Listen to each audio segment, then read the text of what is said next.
Hello and welcome to the Racing with Rob and Roller podcast. My name is Rob Peeters, and joining me via the internet is my co-host Josh Roller. We're coming at you not live from Indianapolis and Charlotte with the intention to bring you all of the racing news and discussion you will ever need. I mean, we are here to fill your appetite to the absolute top with discussion and news. We had a great NASCAR weekend at Bristol featuring some exciting finishes. I mean, really otherworldly finishes. Some of the best finishes I've seen in NASCAR in a while. At least finish of the year for the Xfinity Series and then the Cup at the very least. And then we went to Laguna, Seca, where the IndyCar Championship race tightened up. So we have quite a bit to discuss today. But first, if you're new to the show, make sure to follow us on Twitter. I'm at rpeeters33, RPEETERS33. Josh is at roller_01, ROLLER_01. And the show can be found basically everywhere on Facebook, Twitter, YouTube, Instagram. And that's at Rob and Roller, spelled just as it sounds, ROBANDROLLER. So let's go ahead and jump on into the news, starting off with Rob's racing report. So I'm going to go ahead and read the news, starting off, as always, with Formula One. The news that we only have one piece of Formula One news here because the silly season is still kind of in effect, but not so much anymore. We just have one seat to fill. Because Aston Martin confirmed last week that Sebastian Vettel and Lance Stroll will return to the team in 2022, which makes perfect sense. I really think that that's probably for the best. Stroll's been having himself a very quiet year, but a very solid year, I will say that. Him and Vettel are kind of evenly matched. I think we talked about that last week, or 2 weeks ago. But so definitely not surprising to see that. But like we said, still waiting for that last Alfa Romeo seat to be confirmed. Will it go to an F2 driver? Will it go to Giovinazzi? Will it go to Nick DeVries? Who knows? I don't know. We'll find out. Next, we have some Trans Am news. Hey, we're going to be talking about some Trans Am stuff. That's kind of neat. I like this. The Trans Am Series announced its national 2022 schedule, comprising of 12 races at the following tracks: Sebring, the Charlotte Roval, hello, that's awesome.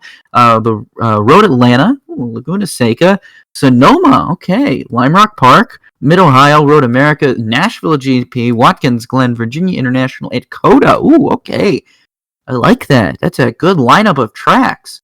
Interesting to see. Looks like Brainerd is off the schedule. That's kind of interesting. No, they got a regional schedule. Maybe that'll be a part of it. Maybe.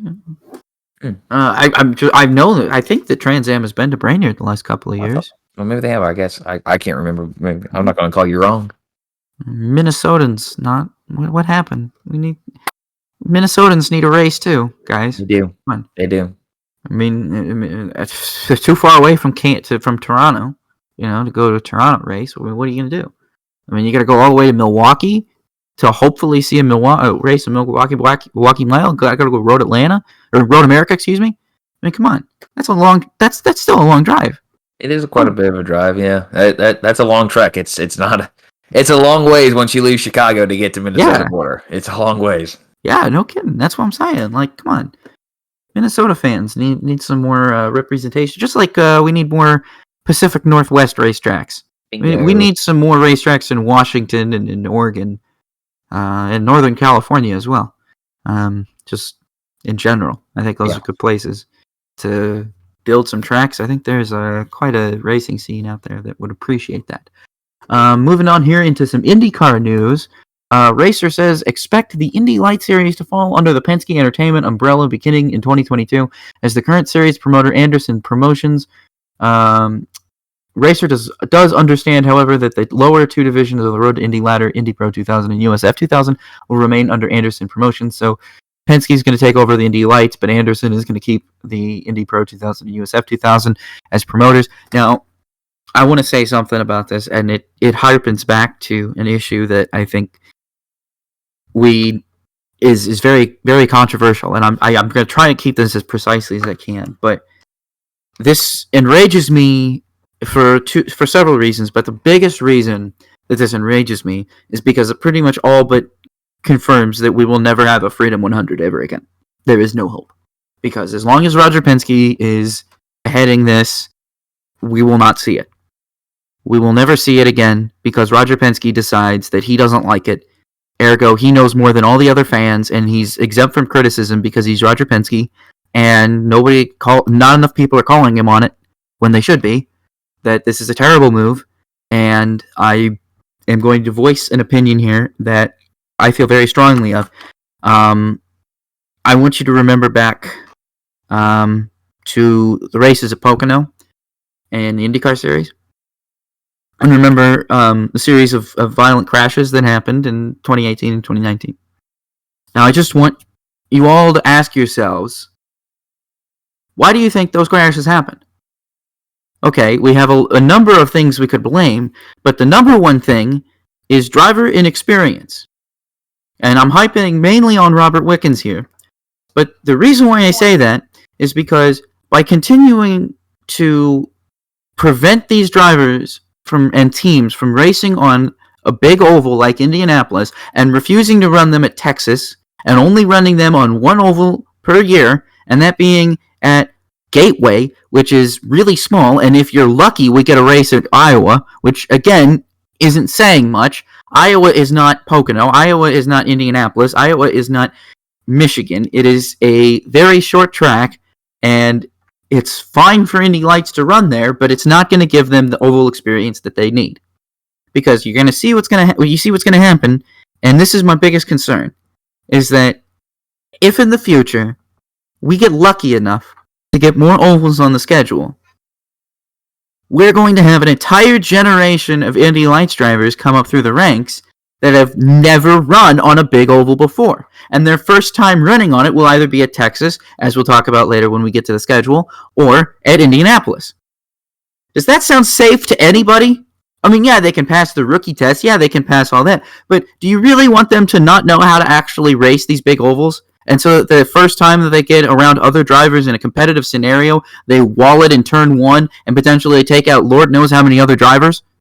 Are we really talking about this? And the purpose of Indy Lights is specifically to give these drivers a chance to learn.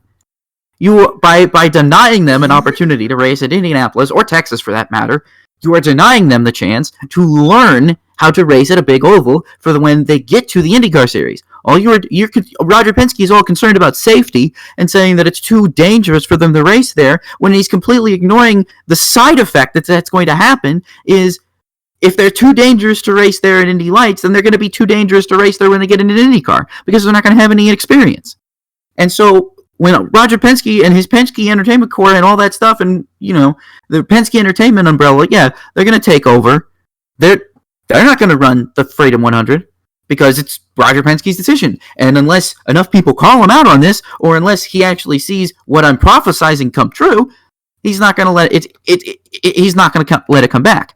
Carb Day, already there's no value in going to Carb Day at this point. We don't have a concert. Who knows if we'll have a concert next year? We may or may not. Depends on how the COVID situation is. So you're really telling me that people are going to show up and pay $30 for an hour of practice in a pit stop competition and nothing else? You think people are going to actually skip work and school for that? No. I got to tell you something. They're going to save their money. They're going to go to a different day. They're going to go qualifications instead, or they're going to buy a race ticket. I don't think he understands the damage this is going to have long term for the Indy Lights Series, because all you've essentially made is Series 2. And the IndyCar Series, because all you're trying to do is make this now a form of Formula 2 or some kind of destination for Formula 2. Well, you want to know what? Those guys are going straight into IndyCar. They're not even looking at Indy Lights. So if he thinks the car counts are going to go up next year, yeah, they might. And maybe we'll get some new rookies in there, but I'm worried about when they first touch Indianapolis, because they'll have never run at a track that fast before, whereas pretty much everybody who came before them was allowed and able to get perfectly good experience, perfectly good big fast oval experience, learn and understand how the draft works, and learn and understand just how to make passes and just how to be patient, how to bide your time, and really just how to run a big oval race. And even in a 40-lap sprint race like the Freedom 100 is, it doesn't matter. You still have to be conservative. You still have to be smart. You still have to use the draft. You still have to time your moves. And you still have to make it to the end. If he thinks that that's unsafe, then I don't know what race that he's watching, because it's definitely not the one where the rest of us are watching.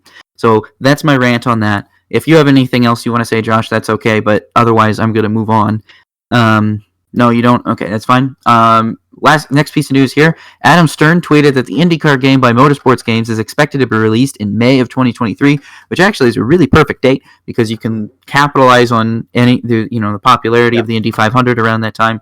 If you release it early in May, I guarantee you, that you'll see people buying it around that time. It'll be a very poignant topic that people will go into GameStop or Walmart or wherever they get games, or maybe see it on their PlayStation Now, Xbox Game Pass, whatever. And you can put a thing in the game to enter to win a free or 2 free Indy 500 tickets too. You can slap those in the game too. You can demo it at the 500 too. Yeah. I actually prefer when they do the iRacing because I feel like it's more realistic. But yeah, I've seen them still do R Factor 1.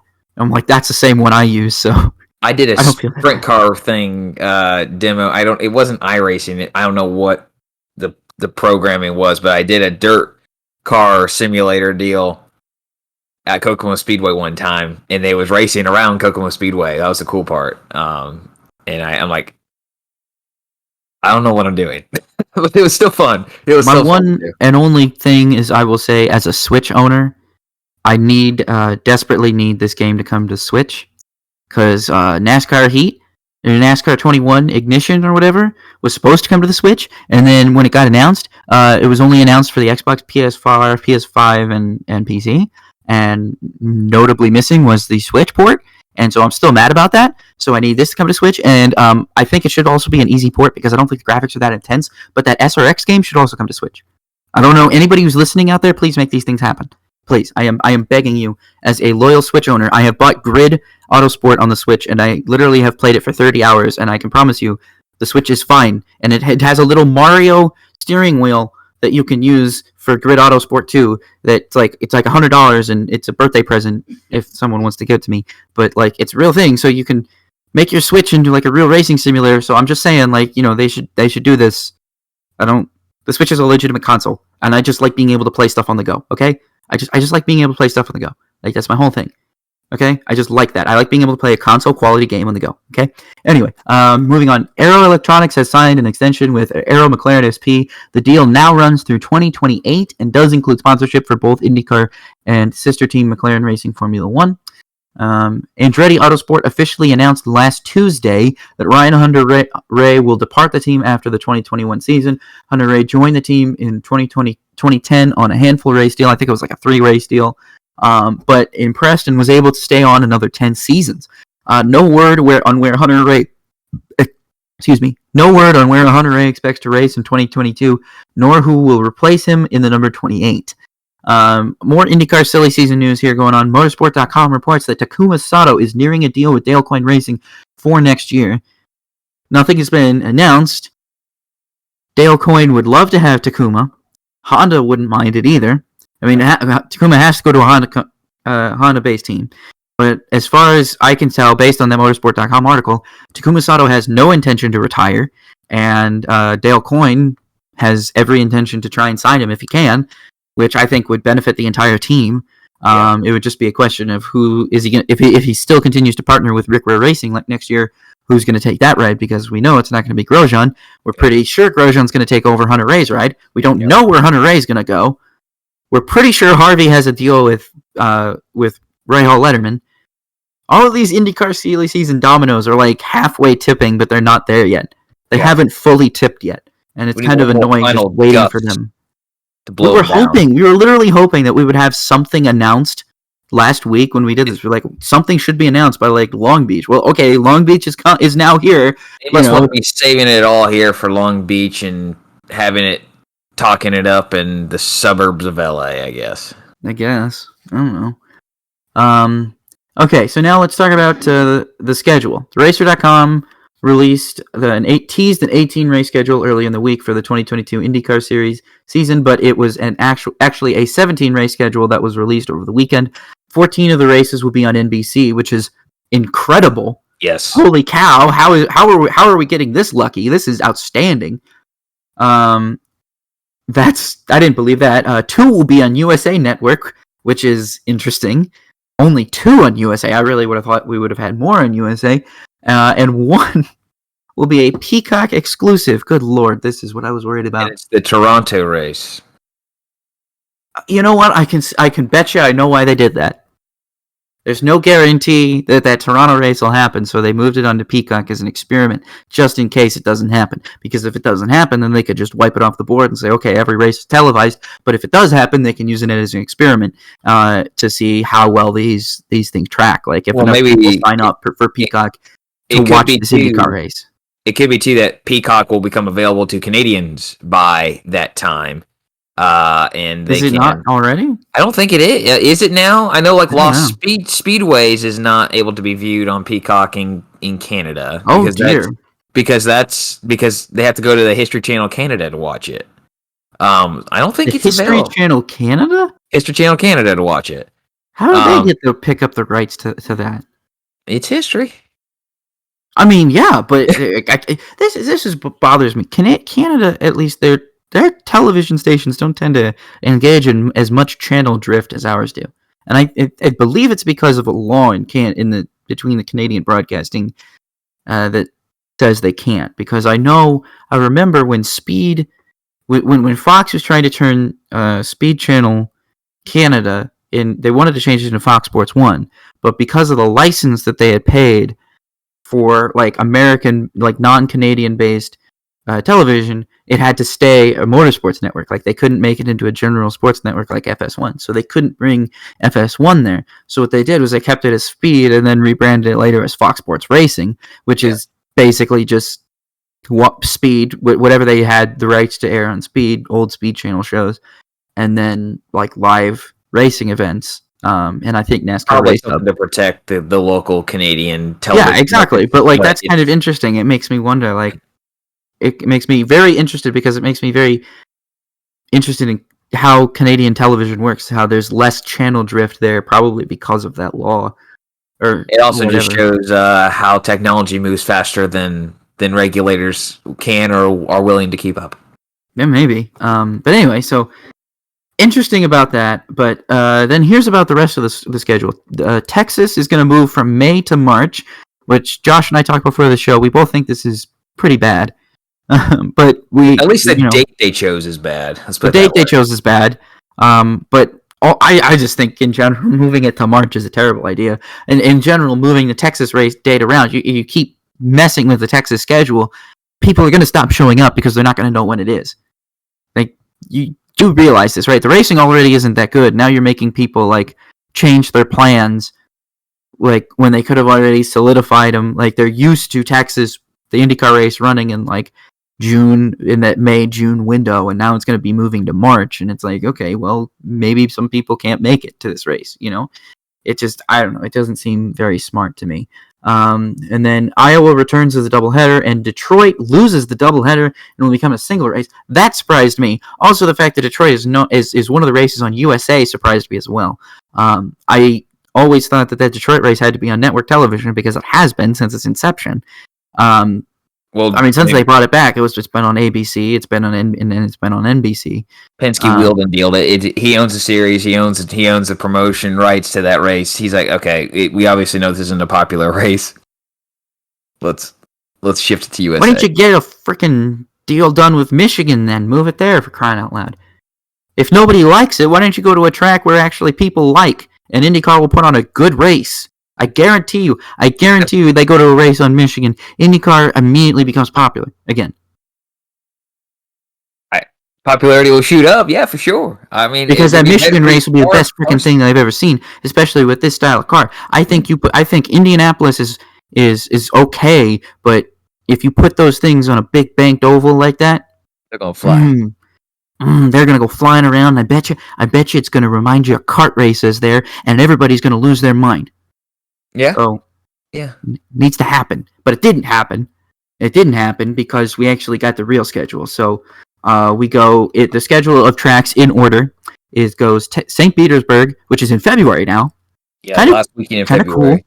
I'm kind of happy about that. I'm actually that's the one thing I really like about this schedule is that St. Petersburg has been moved to February. because I like that a lot. I like the fact that the IndyCar season is going to start a lot earlier. Yeah, about 2 weeks. But yeah, so I like that. And then Texas, obviously. Then we go to Texas. Then we go to Long Beach. Then we go to Barber. Then we go to Indianapolis. We have the GMR Grand Prix. Have the Indy 500. Then we go to Detroit, Road America, Mid Ohio, Toronto, Iowa. We have the Harvest Grand Prix. I'm going to call it the Harvest Grand Prix. I don't care what they call it this year, the Big Machine, whatever. It's the Harvest Grand Prix to me. Then we go to Nashville, which is, again, in, what is it? When is Nashville now? Like in early August now? It was still in early August this year. I'm so sorry. Oh, God, it's got to be crazy hot there. Then we go to Gateway, Portland, and Laguna Seca to finishing off the season. So if you're still finishing in Laguna Seca, man, I'll talk about Laguna Seca when we get to it. But how we want to talk here how we do it differently. Obviously, I don't know. We're approaching 21 minutes, so maybe we do or don't do this. But obviously, first and foremost, I'm disappointed of the lack of ovals. I'm disappointed that Pocono lost a NASCAR date and wasn't able to get an IndyCar date. I'm very disappointed about that. I really thought that Pocono, at the very least, would have been able to negotiate something with IndyCar because it's not owned by NASCAR. It's an independent. It's one of the last independently owned tracks out there that doesn't have NASCAR influence. And I really felt like they would be able to get something done. They would be approaching Penske with some kind of offer, but it didn't happen. And so we get it, but we get a doubleheader at Iowa, which I guess everybody missed. I mean, as long as they're at night, I guess that's the only provision. If they're during the day, we might as well not have them at all. But that's just me. So, Josh, anyway, your thoughts on the schedule? I definitely echo your deal with the lack of ovals. I mean, I think Homestead, Pocono, and Michigan would be 3 great candidates to add. I don't like that in general that Road America has its 2 biggest race weekends, or 2 of its 3 biggest race weekends within like a 2 or 3 week span. I think it'd be cool to see Road America run in like August or maybe even Labor Day weekend, personally.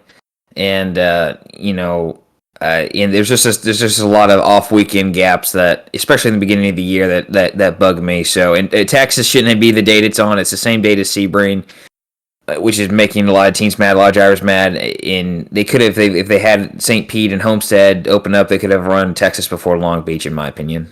I want to make a note about that Road America schedule, and I think you're very right, because if you're up in Road America, those races come and go fast, because you got the NASCAR, you got the IndyCar race weekend, and you get the NASCAR race weekend, and then literally a month after the NASCAR race weekend, you get the IMSA race weekend, and then I'm pretty sure like all the major events are done. Still, I mean, they have a lot of regional stuff, but I think it'd be cool. But those are like the 3 major events that people would make the trek to come out for: is the IMSA race, the IndyCar race, and the NASCAR race. Yeah, if you had NASCAR on 4th of July, you have IMSA at the beginning of August, and if you had IndyCar on Labor Day weekend, I mean, Labor Day is just like the 4th of July. It's 4th of July's stepbrother, okay? And people treat it the same way. It's the end of summer, blowout. I mean, why wouldn't you want to have the same atmosphere that 4th of July brings? It just, I don't know.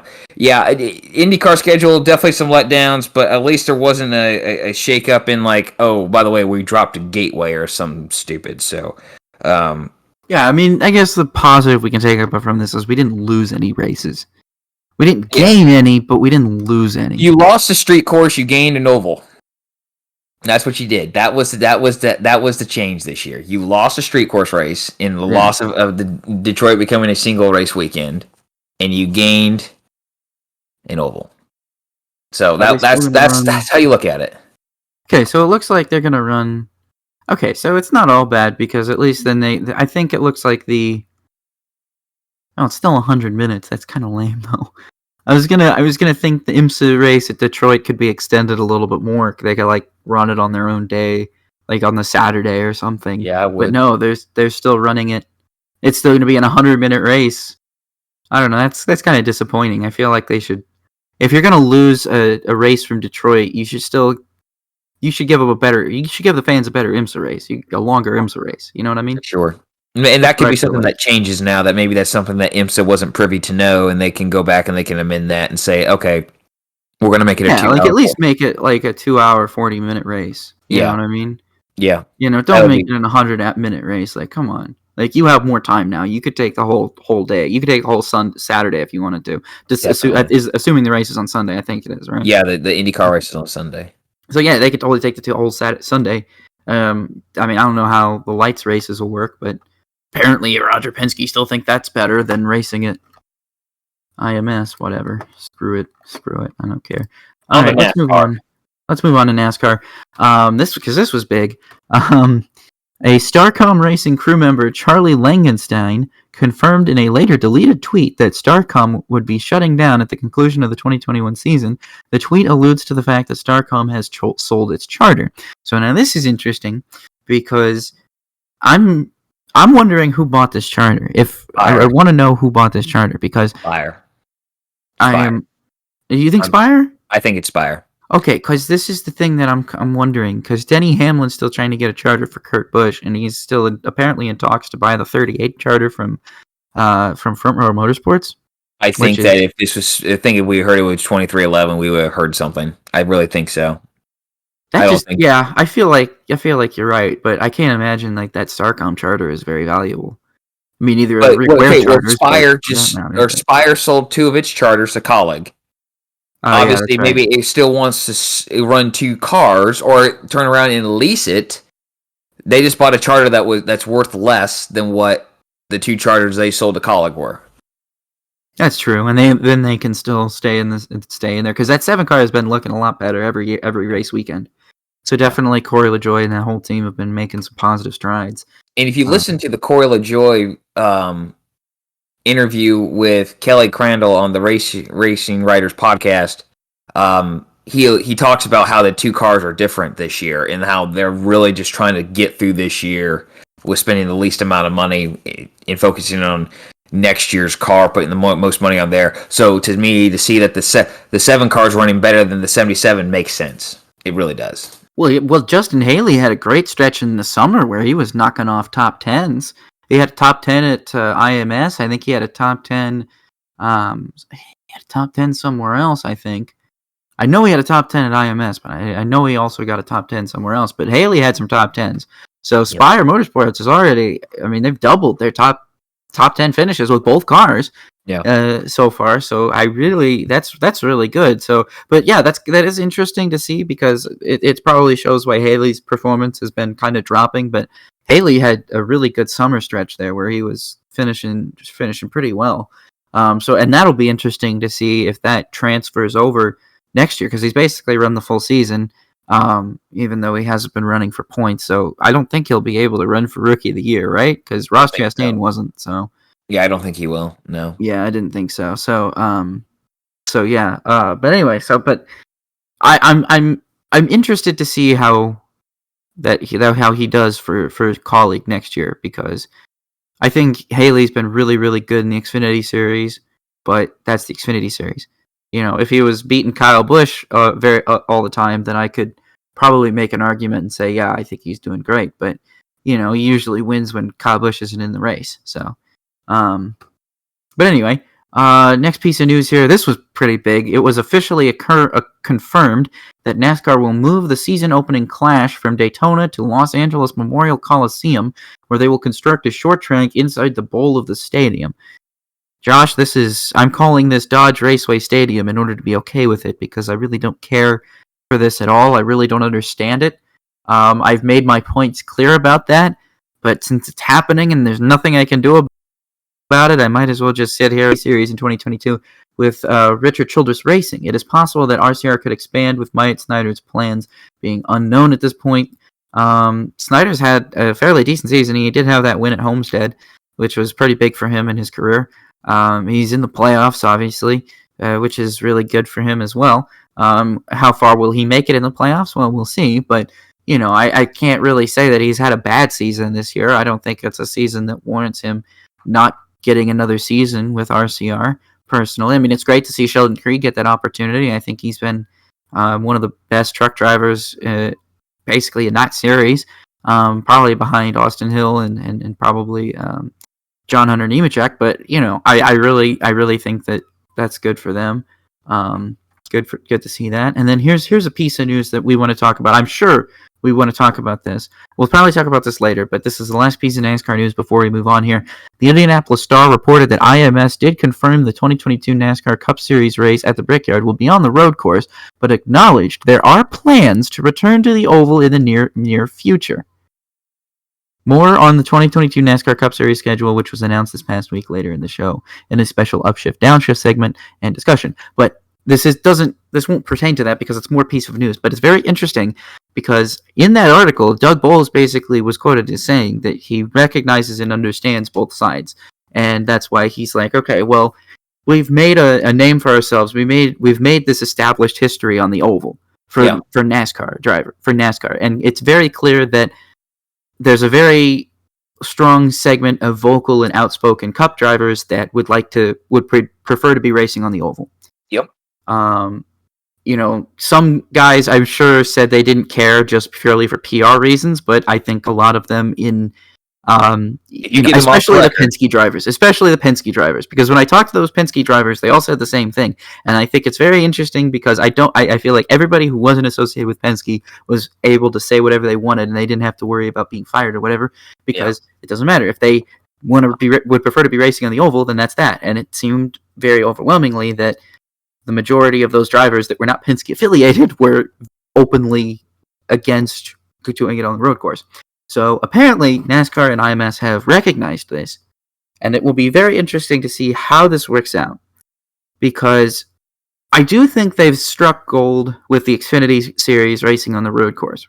I do think so too. And I do think also that they've struck gold with running the IndyCar Series with NASCAR and the Xfinity Series on the road course. I think that in general, because you're taking the best NASCAR series right now, and you're taking the best IndyCar drivers right now, and you're putting them on the same track on the same day in front of fans. And I feel like if you want to see that, you should be able to go see that. But if you want to go see the Brickyard for what it is, you should also have that option. And I feel like they should move this back to the oval, or they talked about like maybe doing a rotating thing or whatever. It'd be interesting. It's interesting. I wouldn't like that, but it's interesting. You kind of get, all right, every 2 years you get the road course. Every 2 years you get the oval. But as long as it's very distinct that the Brickyard 400 is on the oval, the Verizon or whatever it is 200 is not the Brickyard. You have to be very distinctive about that. And I think that kind of goes to the point where, like I've suggested in the past, where why not change up? You have a wild card race for tracks that maybe can't host a Cup race every single year, like a Memphis or a Pikes Peak. Rotate that. Maybe you throw Montreal in there too. That would be what this is. This might sound crazy. This might sound absolutely crazy. Is this what you said last week? No. Oh. But if you want this is my hot take or my crazy idea that I think they should try. Okay, I'm going to get a spit take ready. Okay. Move the All-Star race to the road course at IMS. Put it in the first week of May with the Grand Prix. Then keep the Brickyard in late July, early August. Keep it with the Xfinity Series and the IndyCar Series. That's not the worst idea I've ever heard. I'm sure there will be a lot of IMS purists that will hate that. Yeah, there's going to be a lot of people who hate that. But I really think that there's a market for having the Cup Series on that road course, but I also don't want to see them leave the oval. But I think I don't know how you're not going to add two races at IMS on the Cup Series, 2 points races.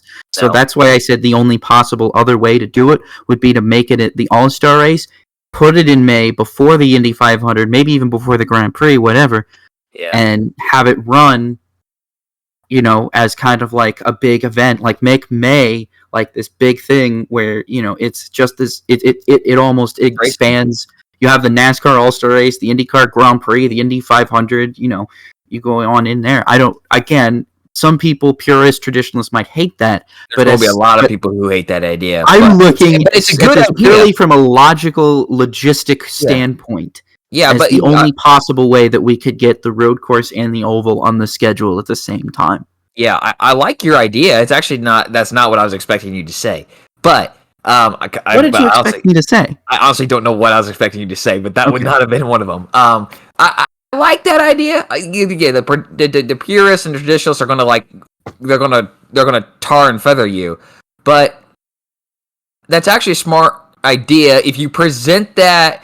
I feel like if you present that to NASCAR, NASCAR's gonna be like, "Huh, that's a good idea." You turn around and present that to Speedway Motorsports, though, they're gonna be like, "Okay, but we want to promote." Oh yeah.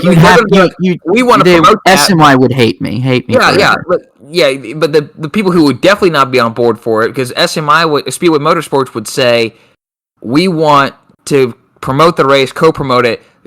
Doug Bowles is gonna be like, no, you can't. We're not gonna co-do this. This would be our thing, all or nothing. So I like that idea, though. That's put that up on the wall as maybe it's not as logistically possible as I thought it was, but something. I don't want them to abandon the oval, but I kind of like the road course. I didn't want to admit it, but I kind of liked it as wrong as I thought it was. But I think it has its place, just not replacing the Brickyard. You know what I mean? And that's where I think what's going to end up happening is that you're going to rotate it every 2 years. You're going to have the opportunity to race the oval. It's like the German Grand Prix, right? Every 2 years you have a shot to win at the Nürburgring. Every 2 years you have a shot to win at Hockenheim. That's what's going to be. You don't anymore, but wait, you did there for what? However many years it was, 6-8 years. Yeah, I think they mentioned. I read a motorsports.com article, I think it was, where F1 mentioned that they specifically flat out said there wasn't going to be a race in Germany next year, and that they were also looking at a return, I guess, of the Korean Grand Prix, which would be interesting. Again, there are so many reasons why that. No. Why would you say no? We're going to go to Korea. Yeah. So yeah, I guess I don't know. We'll see if Korea does make a return to the F1 schedule. I hope not. I doubt it will. I think that's all talk, but we don't know. Let's move on now to the next segment here, the featured paint scheme. We're going to be taking a look at the 2008 Sprint Cup Series Part 2. This is the second time we've done this. Josh, the first time you picked this, you picked the number 88 Mountain Dew Throwback Chevrolet for Dale Jr. So what have you decided to go ahead and pick today? I'm going with the number 45 Wells Fargo Dodge Charger that Kyle Petty and Terry Labonte drove. So this car was called Base Red. Had the 45. This is the Petty 45 there. I had a Wells Fargo script on the hood, and then it had like two little arrows coming out from the headlight stickers, which kind of made it look like the devil deal a little bit, which was kind of funny because of what would happen a few years later with their company, but I'm not going to go into that. Down the sides there were another call it like just straight line streaks. But the coolest part about this car, in my opinion, is over the rear wheels were the old like Pony Express. So you had the carriage, and then you had the three horses on the front. I thought that was the coolest part. And then over the cockpit of the car, if you will, was yellow. So I just really, this car always was one of my favorites. I wish it ran more, but it didn't run more this season. It actually, my memory failed me. I thought it ran quite a bit, but when I went back and I looked at race by race, it didn't run a whole lot. So Petty had 8 starts and 1 did not qualify in this race. His best qualifying effort and finish were both at Bristol in August. He qualified 29th and finished 31st. And Terry Labonte had 1 start. He started 11th and finished 17th at Sonoma. That was during the time that Petty was doing broadcasting duties for TNT. Their 6-race stretch there that was always odd, in my opinion. But this car, I like Bill. Yes. I like this car. I don't own a diecast of this car. However, I wish I did. But this is actually, I'll say this. This is one of the few paint schemes. Rob, I know you like the COT era a little bit more than I do. when it comes to paint schemes. This is one of the During when it it comes to comes to paint paint schemes. schemes, I was like, yeah, it comes to racing, I hate Yeah, it. racing's not. But when it comes to paint schemes, this is one of the few paint schemes 2010 was okay. in my opinion, that translates well from a Gen 4 car to car of yesterday to a Gen 5, the car of tomorrow. So I really like this car. Rob, what was your pick? So my pick is going to be one of my personal favorites. Last time I picked a one-off. That was the 25 GoDaddy car that Brad Keselowski drove for Hendrick Motorsports for a little bit. But my second favorite one from that season is Joey Logano's number 02 Home Depot Toyota. That was he attempted Richmond, Atlanta, and Texas in the fall. He DNQ'd at Richmond and Atlanta, but finished 40th at Texas. And that was not good, but probably a precursor to how his Joe Gibbs Racing tenure went in general. But to begin with, but I absolutely like this scheme because it is a complete inverse of Tony Stewart's car from that year. So Tony Stewart was running, a black and orange car, and it was pretty cool. It was all right. But Joey Logano came along because he was going to replace Tony Stewart in 2009 when Stewart went and started his own team at Stewart Haas. But anyway, so they ran Joey Logano in a few one-off car races. He also made starts for Hall of Fame Racing in their '96 when they parted ways with, they parted ways with JJ Yaley. Let me check here. I'm looking at J-Ski. I got scroll all the way down to the number 96 paint scheme here. But yeah, they lost the DLP, or they still had the DLP branding, but they kind of lost it there for a little bit. And then they started kind of renting the car out, and they let Joey Logano run a few races in it, and it was kind of the same. It was the same exact idea, same exact sponsor, just number 96. But I picked the 02 because I prefer the 02 personally. I think the 02 looks cooler. I think it's a more interesting in general. So overall, I just really liked. I liked this a lot, and so that's why I've gone ahead and picked this as my I'm going ahead and just pick this as my featured paint scheme. So that's what I'm going to go ahead and do. So going to go ahead here and move on to the truck series. We're going to talk about the weekend wrap up. Not really, but I'm going to just keep going through this because it seems like Josh's internet has dropped out, but I'm going to try and lead you guys through here. I'm going to just let Josh know this is terrible radio, right? I mean, this is what happens. I mean, we have problems. Yeah, I just texted him. So, anywho, so yeah, that's that. So we're going to start with the truck series, Bristol. This was interesting. It was a very interesting race. It was a cutoff race for the truck series. And it was also the end of the playoffs for the Xfinity Series, and it was a cutoff race for the Cup Series. So obviously they picked a good time for Bristol to be this type of track. Yeah, they did. Yeah, for sure. But Chandler Smith was the winner here. It took over an hour to complete 75 laps, not even halfway at Bristol. So that was something. We had Zane Smith was sent to the rear of the field to start the final stage for team throwing equipment. Then he gets into the wall on the restart, and so was Austin Hill for speeding. Austin Hill got caught nabbed for speeding there. Then Zane Smith made contact with Jennifer Jo Cobb, spun her, wrecked her, and then in addition to teammate Taylor Gray, not teammate Taylor Gray, but just Taylor Gray, and then his teammate Chase Purdy. Sorry, I read that wrong.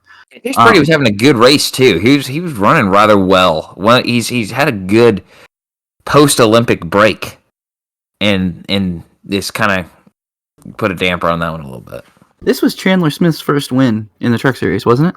Didn't Yes. I say that? Okay, yes. So that's really huge for him because I think a lot of people have been looking at some of the KBM cars and just been like, man, John Hunter Nemechek's just been smoking them all season, and while that's true, it's kind of nice to see Chandler Smith finally break through and get that win. And I know that Bristol is always such a good track for Kyle Busch that it's really really important to see. It's really good to see one of his drivers win at Bristol, because then it kind of makes you think, okay, what did he teach his drivers? We've seen him in his kind of blogs or vlogs or whatever with Brexton, how he kind of teaches Brexton how to attack the corners and how to race and everything. It kind of makes you wonder, is he trying to do that with some of his KBM drivers to teach him how to run Bristol? Because, I mean, like it or not, Busch is the master at Bristol. I mean, I thought he was going to win on Saturday for quite a while there until he had that issue on pit road. But anyway, we're talking about the trucks race. Like I said, we had two drivers that were eliminated, and those were Todd Gilliland and Austin Hill. I didn't expect Austin Hill to get it eliminated. I'm actually very surprised about that. He wasn't going to get eliminated until he crashed. I know. Yeah. He was going to be moving on. Yeah, exactly. And that's what's really disappointing, because not just because I picked him to, probably I think I picked him to go to the Final Four again. I typically do, because he's usually always there. But yeah, man, I mean, Todd Gilliland, I mean, it was so close. I mean, those points battles were so close, basically all weekend. I mean, not so much on Friday night when the Xfinity race, but because the playoffs in the Xfinity Series were pretty much already set. But Michael Annett not being able to run kind of put Riley Herbst in the chase, but in general, the points battles were pretty close for the cutoffs in the Truck Series and the Cup Series. So. Definitely. I mean, a lot of people are talking about, like, oh, should Bristol be like the championship race? And I'm like, you could do that, but if you want my opinion, I like Bristol being this cutoff, and I like Martinsville being the cutoff for the championship 4.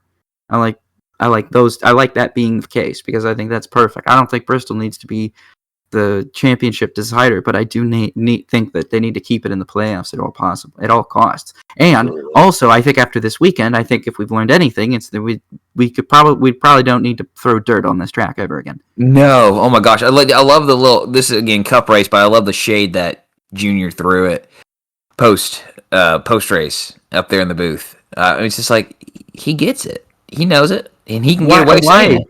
Why even are we still doing Bristol dirt? I think it's a 2-year deal. I think it was a 2-year deal from the get-go. That was decided it was going to do it twice no matter what. Again, we're jumping ahead of ourselves here, but I think it's just I really hope that if they're going to do dirt in 23, it's at a little track in Wilkes County. Oh, don't let Save the Speedway hear that. They don't like that. I know they don't like it, but you know what? They'll tweet at us saying they don't like that. They don't like it when we talk about Wilkesboro becoming dirt. All PR is good PR. Look, we're trying to make a popular show, not one that gets us notable for pissing off a grassroots group. Okay, I'm not going to retract it, because I believe that's kind of what they should do. But the truck race was a really good race. I mean, it was going to be like. Look, Zane Smith wasn't going to make it. Or if he was, it was going to be by the skin of his teeth and by just a couple points. He really screwed himself when he got he didn't screw himself. His team screwed himself by throwing equipment. But he was running really well, top 5 truck, and then he just had a difficult time getting back through the pack there.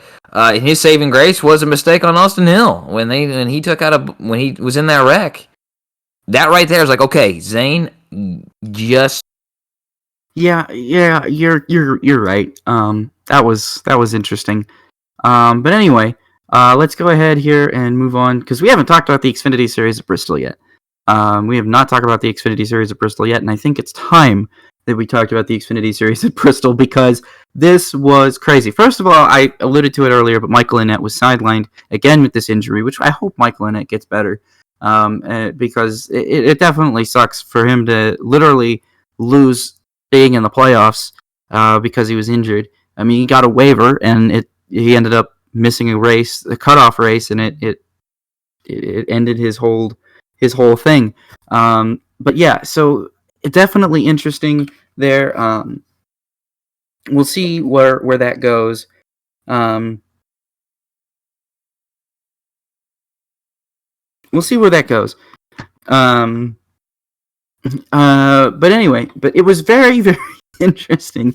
We had a really, really great race overall. The Xfinity Series just continues to impress every single time, and I am just outwardly amazed every single day at just how great the Xfinity Series is.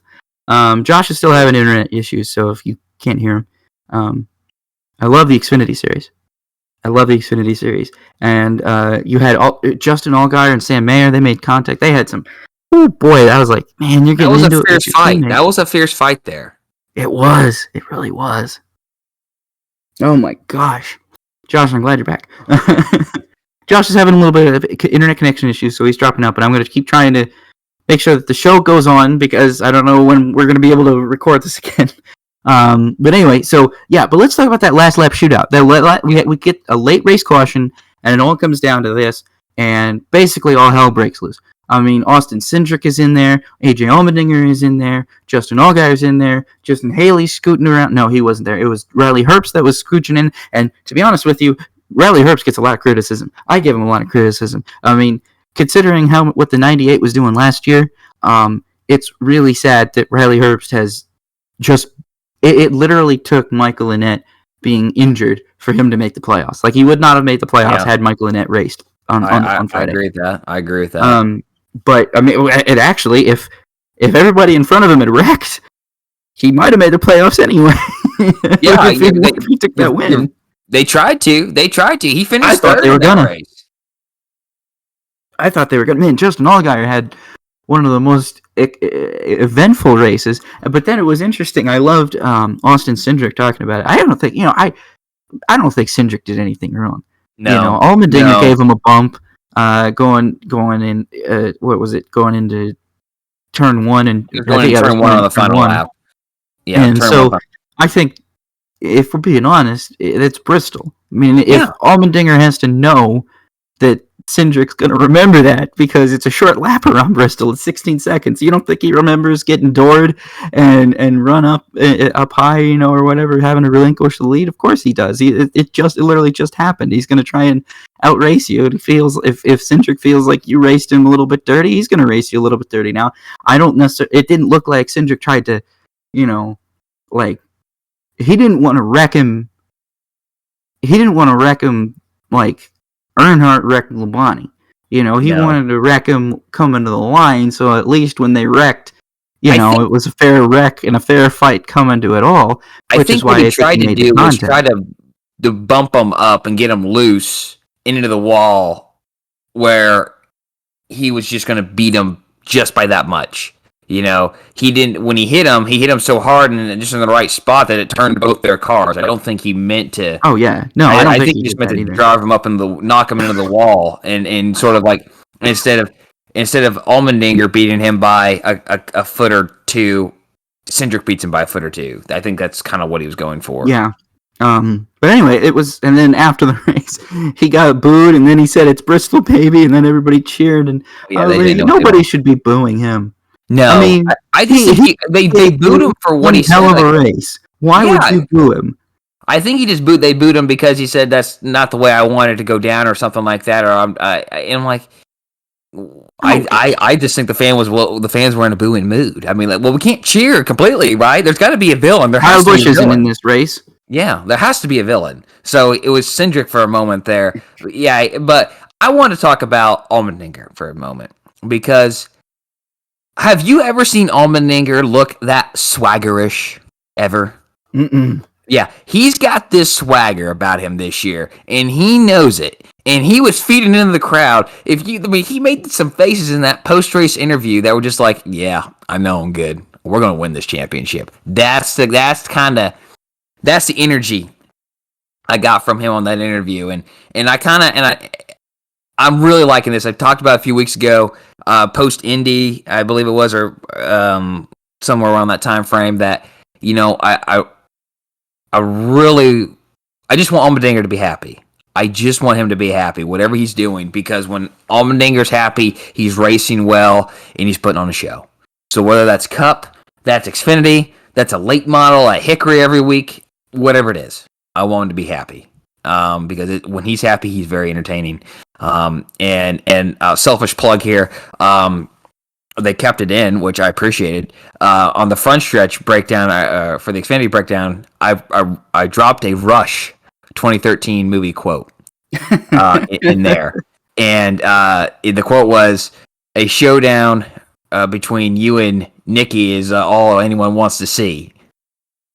If you aren't tuning into the Xfinity Series just to watch Cindric and Allmendinger and Cindric, okay? Hell, Allgaier had just about as good of a race. He was in that fight too. Come on, don't count out Allgaier. He did, but Allmendinger and Cindric have been putting on this show. This battle between them two, especially post-Olympic break, is just enough reason to tune in to watch them go at it, in my opinion. And I truly believe I know that there has to be 4 people drivers at Phoenix, but if Allmendinger and Cindric are 2 of those 4, the championship battle will come down between them 2. No one else. Allgaier maybe, but those 2 are the guys who are going to come down and win this championship. And it's just because Allmendinger is riding this high of this fun, and he's got this swagger to him, and Cindric wants to prove, I can do this again. I'm not just a one championship guy. I'm not a guy who's going to win a championship, have a sophomore or a post-championship slump, and then kind of just limp into Cup. He wants to go out there and win. He says, I'm here. It isn't my last name. It's my talent that's got me here. So it's going to be fun to watch. And that there should be nobody questioning. There should be no one. Look, I mean, we have visible proof that this guy literally just got better with time. Yeah. And he won a championship last year. And considering where he was in like 2018, when pretty much everybody thought he was a joke, and he improved so much over like 2 short years.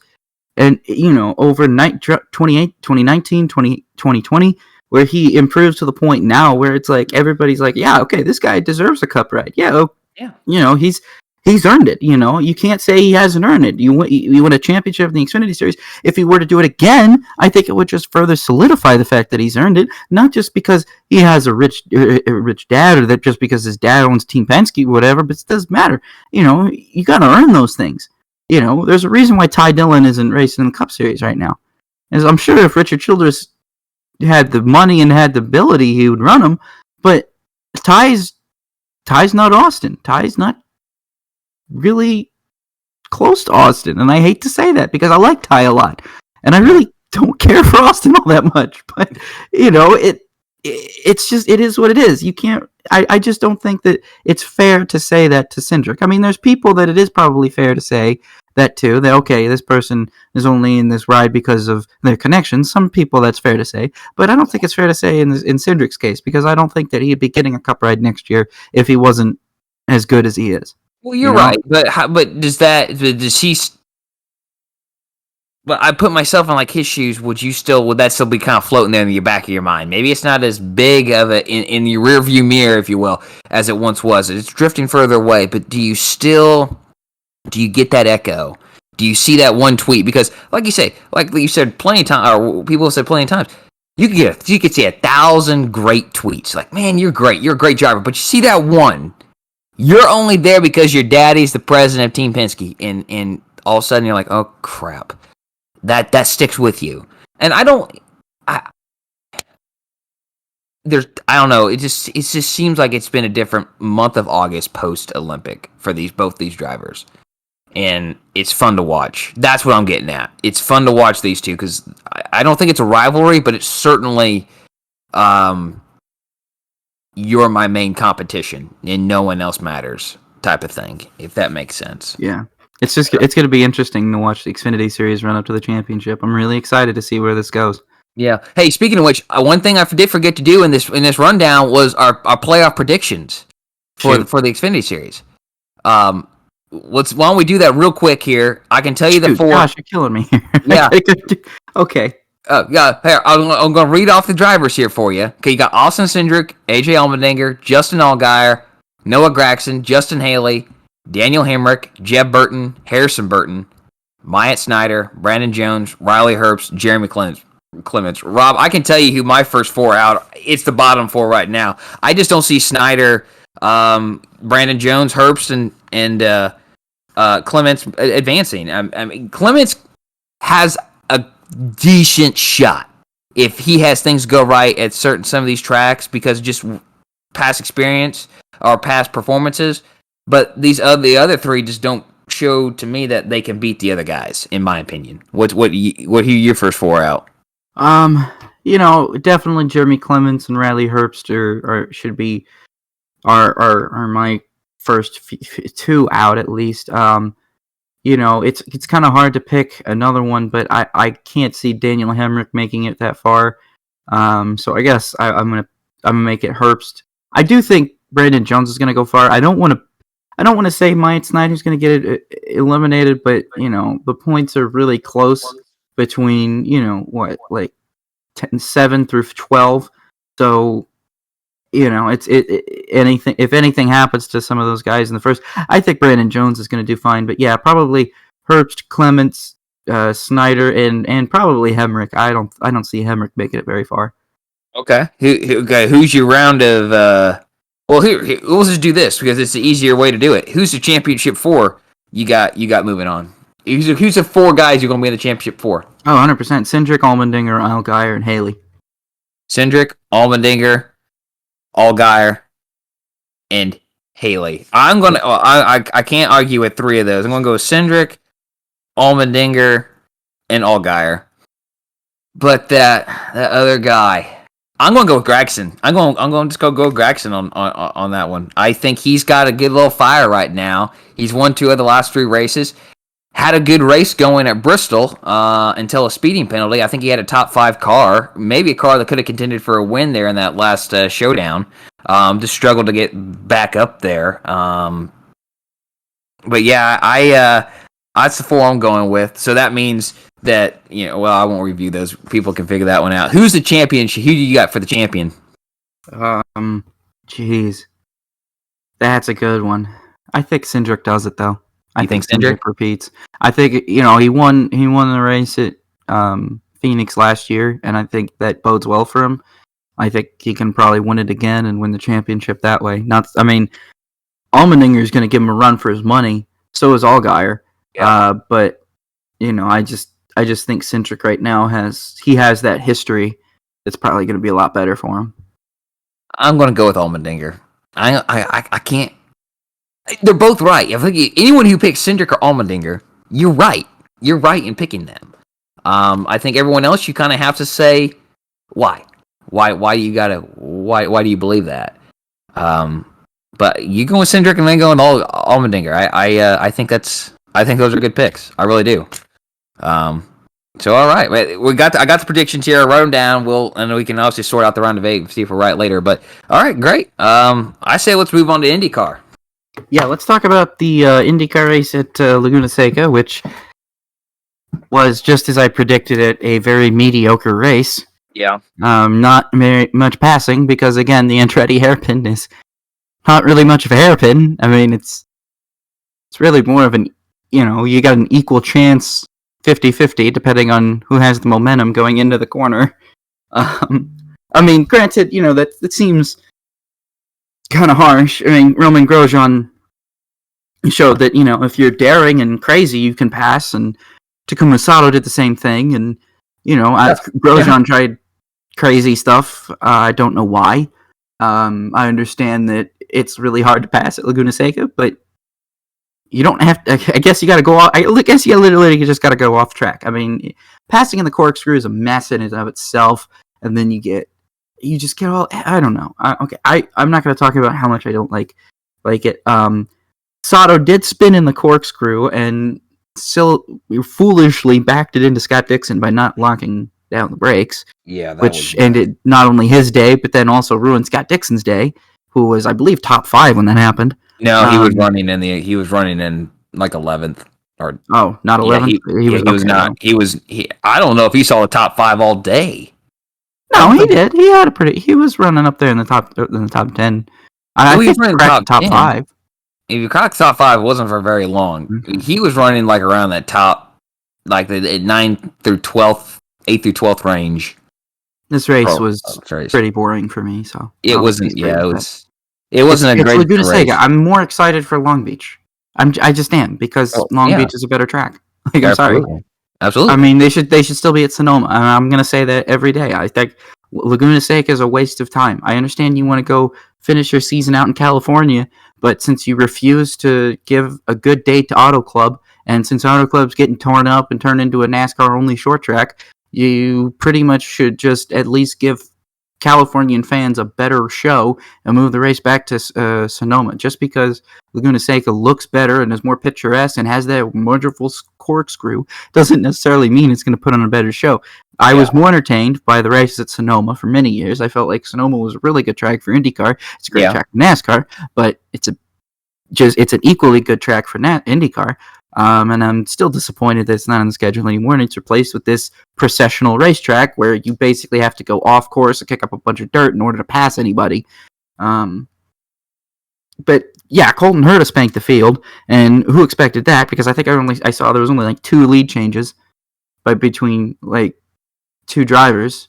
Like, why even bother at that point? I mean, that's let me actually hold on. I have the email from the series here. I have the email from the series. Yeah, Romain Grosjean led laps during like pit cycles. So there was technically like 1, 2, 3, 4 lead changes, but it was only between 2 drivers. Yeah, here we go. Lap leaders: Colton Herta from laps 1 through 18. Grosjean led lap 19. Then Herta resumed 20 through 68.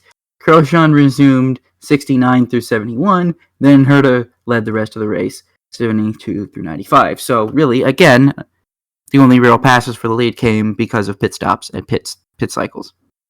Oh, and Jimmie Johnson got his best career finish. Let's not forget about that. 17. That's great. Max Chilton had one of his best qualifying efforts. He qualified in 10th, which was great, but had a terrible race again, which again broke my heart. Yeah. Just broke my heart. Broke it right in 2. He finished. Jimmie Johnson finished ahead of him. Jimmie Johnson finished ahead of Rinus VeeKay. He has fallen off since he missed that race. Look at this. This is crazy. Jimmie Johnson finished ahead of Elio Castroneves, Alexander Rossi, Will Power, and Takuma Sato. That is, let's see, 4, 5, 6, 7, 8 Indy 500s between those 4 drivers. Yep. All right, Jimmy. Yeah, hey, Jimmy's gotten better. He's improving he's improved, which what we predicted. I think he might have been a little bit. I would have predicted he would have been a little bit higher at this point this year. But you know what? He's continuously shown improvement, which is all you can ask for. And I think everyone at Chip Ganassi Racing understands that. And you set the bar. I read a Racer article, I think, where Johnson basically said, his goal now for the rest of the season is to try and finish in the teens. And I think that's a good goal for him. I think, that's it. Because again, this is so different. This is so different. I mean, you look how difficult it was for Sam Hornish, for Juan Montoya, for Dario Franchitti, even for Danica Patrick for a while. Just to get acclimated to, and and imagine someone who's driven stock cars basically their entire career, like Jimmie Johnson, to transfer over into IndyCar. I mean, that's not easy. People, I think they expect some of these drivers to be like Tony Stewart's and AJ Foyt's and Kyle Larson's, where they could just jump into anything and do well. And it's like, the Larsons, the Bushes, the Stewarts, the Foyts, they only come around once in a generation. Well, and I think it's not like there's a ton of them out there. Yeah, there's a few now, but it's not like they're everywhere. Johnson is. It's hard to say Johnson is on those guys' levels, but I think if he does end up doing better in IndyCar, I think we can start putting him in that conversation. You have to run Indianapolis and do well at Indianapolis first. I think one of the big things is too that when Foyt and Andretti were bouncing back and forth between different racing disciplines, it was easier to do so. It was easier to get acclimated quickly. But now I compare it to what I think is a problem in youth sports is that if you want to be really good, if you want to say, I want to play MLB baseball, I want to go and play in the WNBA. You have to specialize in that sport. You have to commit your life to that particular sport. And in this case, I want to go IndyCar racing. Okay, you can't dabble in other things. You gotta focus on one discipline because they're just so. It takes that much more to be the best. To be Scott Dixon, you have to commit to IndyCar, and to make that transition, you have to commit and relearn. You have to reteach your body. Back in the day, I don't think you had to do that. To an extent, yes, but you didn't have to do it to the extent it is today.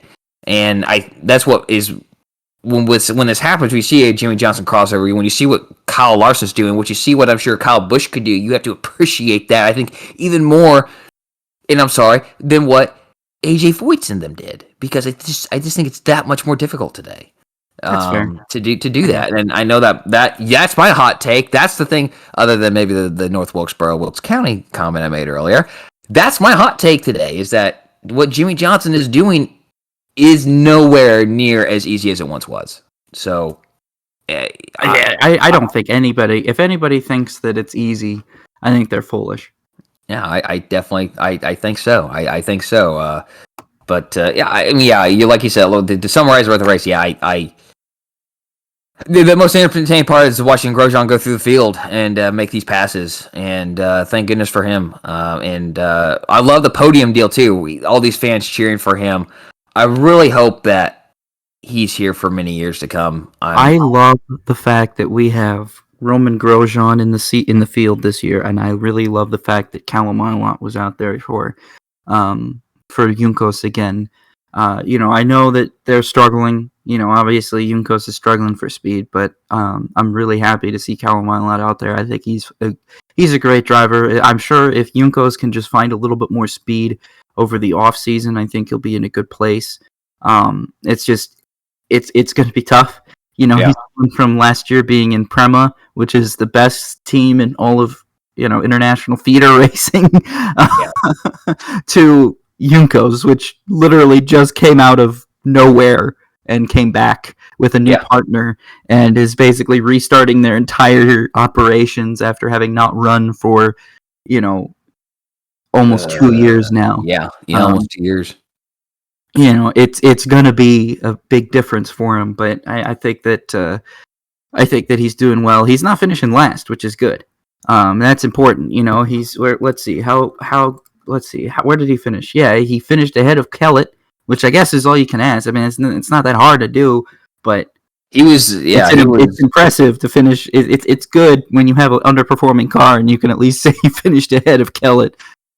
Yeah, very true. I know. We all harp on. It's fun and easy to pick on Dalton Kellett, but of all the drivers who shouldn't be out there, for crying out loud, AJ Foyt just needs to put Tatiana Calderon in the car and call it a day, because Kellett has not been cutting the mustard at all. Yeah. I can't add anything to that. That wouldn't be repeated words. Calderon, I'm certain, would be faster than Kellett. I mean, people can criticize her pace in F2, but her pace in sports cars is really, really good. So, that's just me. Anyway. Cup Series. Let's go into Cup Series. Yeah. Holy cow. This was a great race. Wow. This was one of the best races of the Cup Series. This is the best Cup race I've seen in a long time. This was fun. There's no other way to say that. This was fun to watch. And again, I said it last week. The thing that I really like about how Bristol has become is, I think, we criticize, and it was so easy, and it still is easy to criticize the progressive banking at Bristol and how they have to put PJ1 down, or not PJ1, but like a resin down. They did put PJ1 down. It was PJ1. Oh, it was? Okay. Yeah. But anyway, we can criticize them for that, but what I've really loved is, again, how the top side at Bristol has just kind of it's migrated up. The racing groove at Bristol is just migrated up. It's still a one groove racetrack, and you kind of just have to move people out of the way in the top groove.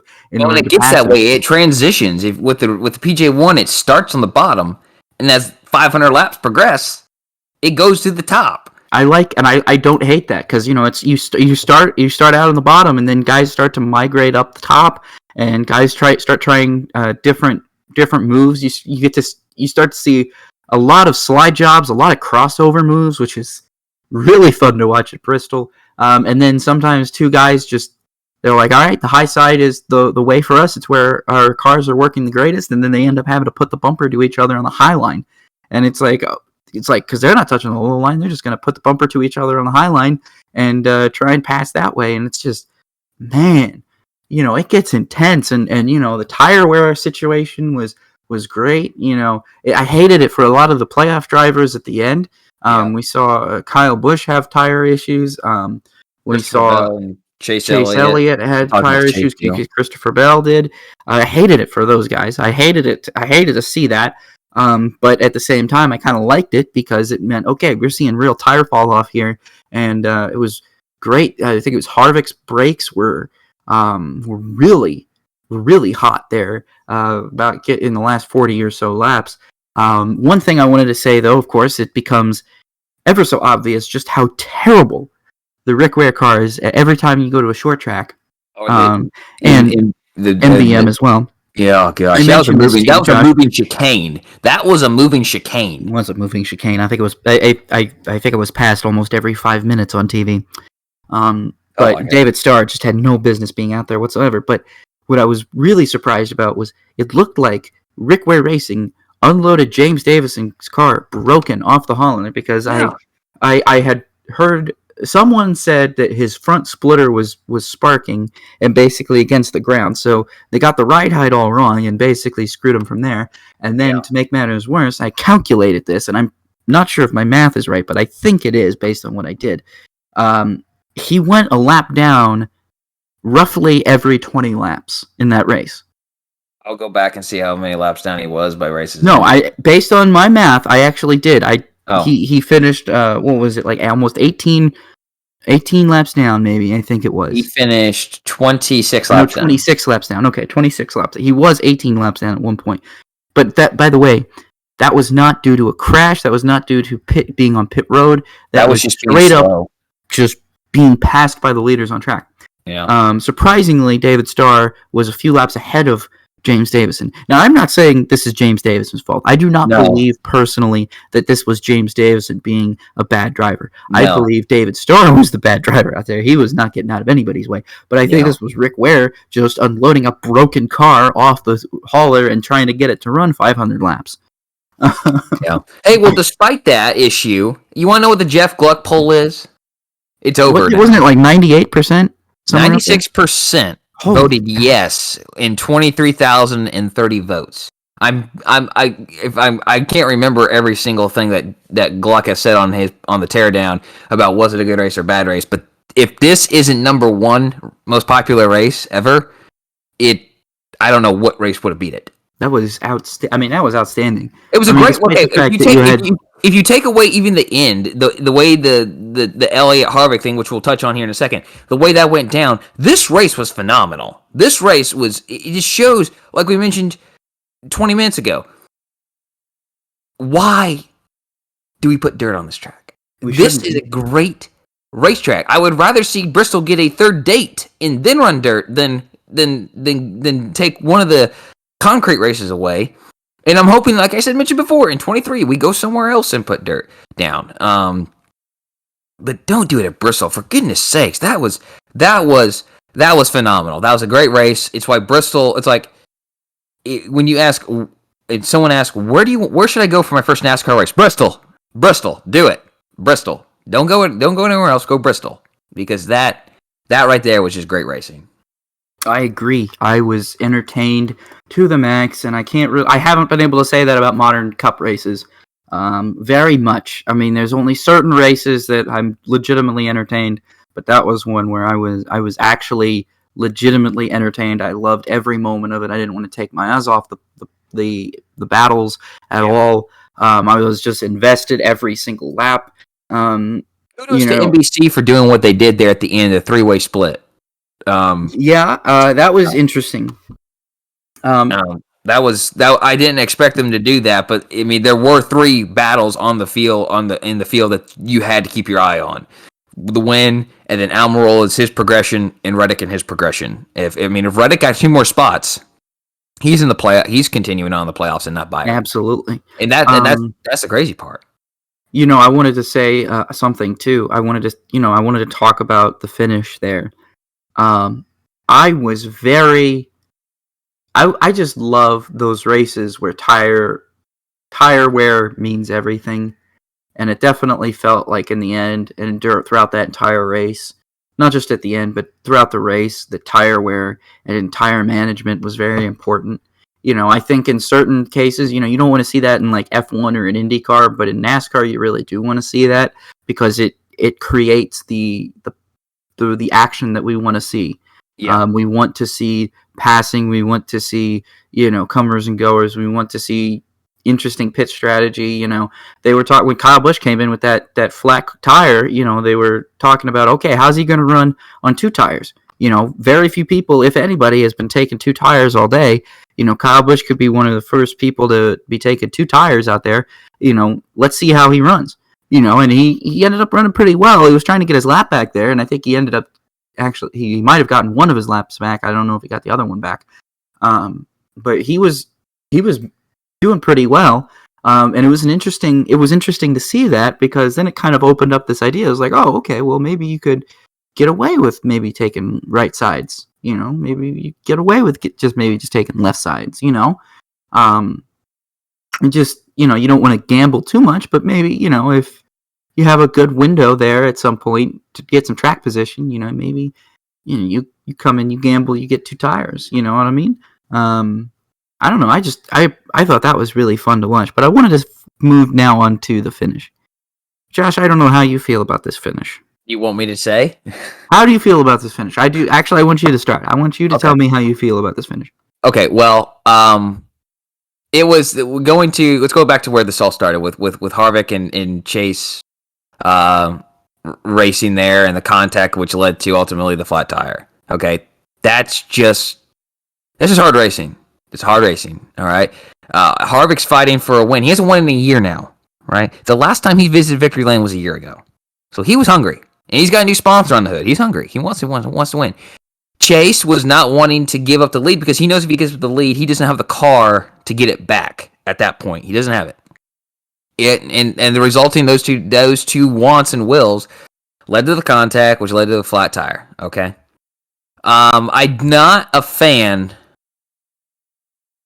of what happened entirely after that. Not because I think I'm excited. It was like entertaining. I'm entertained. Whoa, great. But if I'm looking long term here, Chase going out there and Doring Harvick, that's cool. I'm like, I didn't like that, dude. Didn't like that.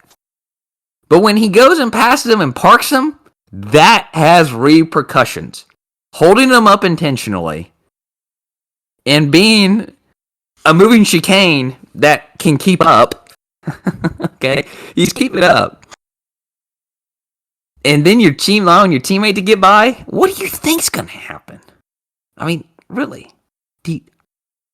Everyone there in the stands were entertained. He put on an entertaining show, and the boos and the cheers, everyone in that who was at Bristol that night knew what side those fans were on. Okay? And they're on the side of Chase Elliott. But what did Harvick say? Did you see the Jordan Bianchi? I love that. Did you see the video? Yeah, I did. Okay. Now I'm going to wreck you. You all right? That was before they went into the hauler and talked. But I don't think that there's the way Harvick exited the hauler after the race. I don't think that they're on good terms. No. And I don't think they will be. So this move to show your bravado, I think is going to come back to bite the 9 in the butt. Now, with that said, I was entertained. If I'm a fan of Michael McDowell, I'm loving what I'm watching here. This is fantastic. If I'm a Chase fan, I'm loving this. This is great. My guy is showing what he's got. But if I'm like if I'm a crew member, I'm like, man, this is going to come back to bite us. We're going to get wrecked at some point. And this isn't. I don't know. It's not.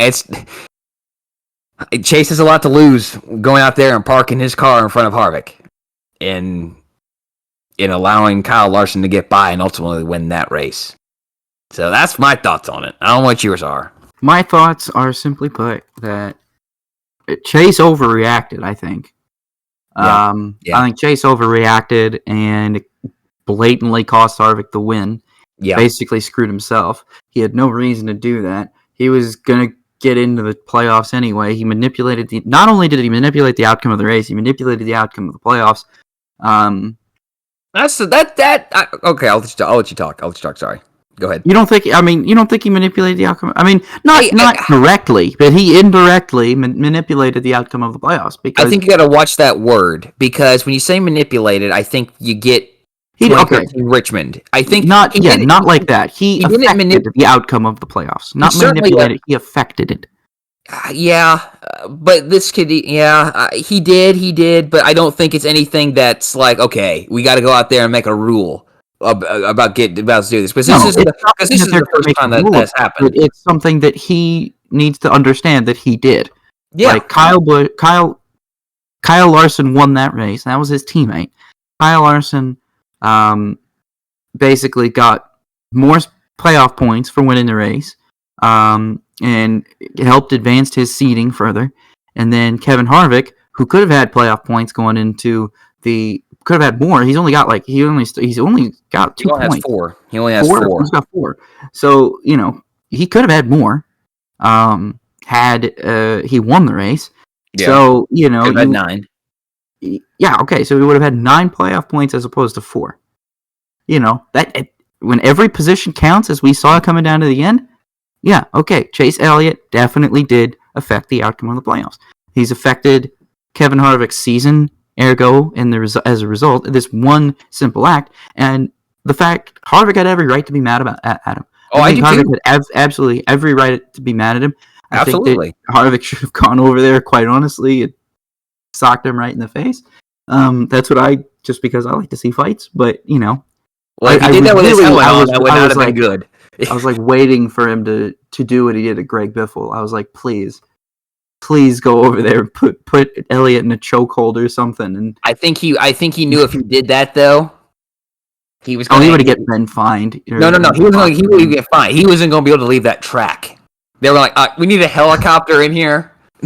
we need to fly Harvick back to North Carolina tonight because he's not going to get it. He was never going to get out of that facility. No way. No, I guess not. But there weren't enough Tennessee State troopers there to get him out of that place if he did that. Now, Chase made a very powerful enemy. The thing about this is what's happened. This is. I'm going to tell you what. I'm not calling it direct 1-to-1 comparison, but remember when Matt Kenseth wrecked Joey Logano in 2016, 15, whatever. 15? That's what I'm saying. Like this could have repercussions down the road. Let's say Harvick doesn't move on to the round of 8. Yeah. Let's say Harvick doesn't move on to the round of 8, but Chase Elliott does. Or let's say Harvick now has absolutely nothing to lose and can afford to get suspended for a race because nothing's going to happen to him points-wise. His championship season is over. There's nothing is going to happen. He doesn't have a win yet. Who cares? Why bother? He can get his revenge and destroy Chase Elliott's chances and basically take him out of playoff contention, just like Kenseth did to Logano. I mean, Chase Elliott, you're playing a dangerous game here, and I think if I'm him, I'm calling Kevin Harvick as soon as possible and apologizing and saying, man, I'm sorry, you're right, I was wrong. Let's try and put this behind us. Yeah, I mean,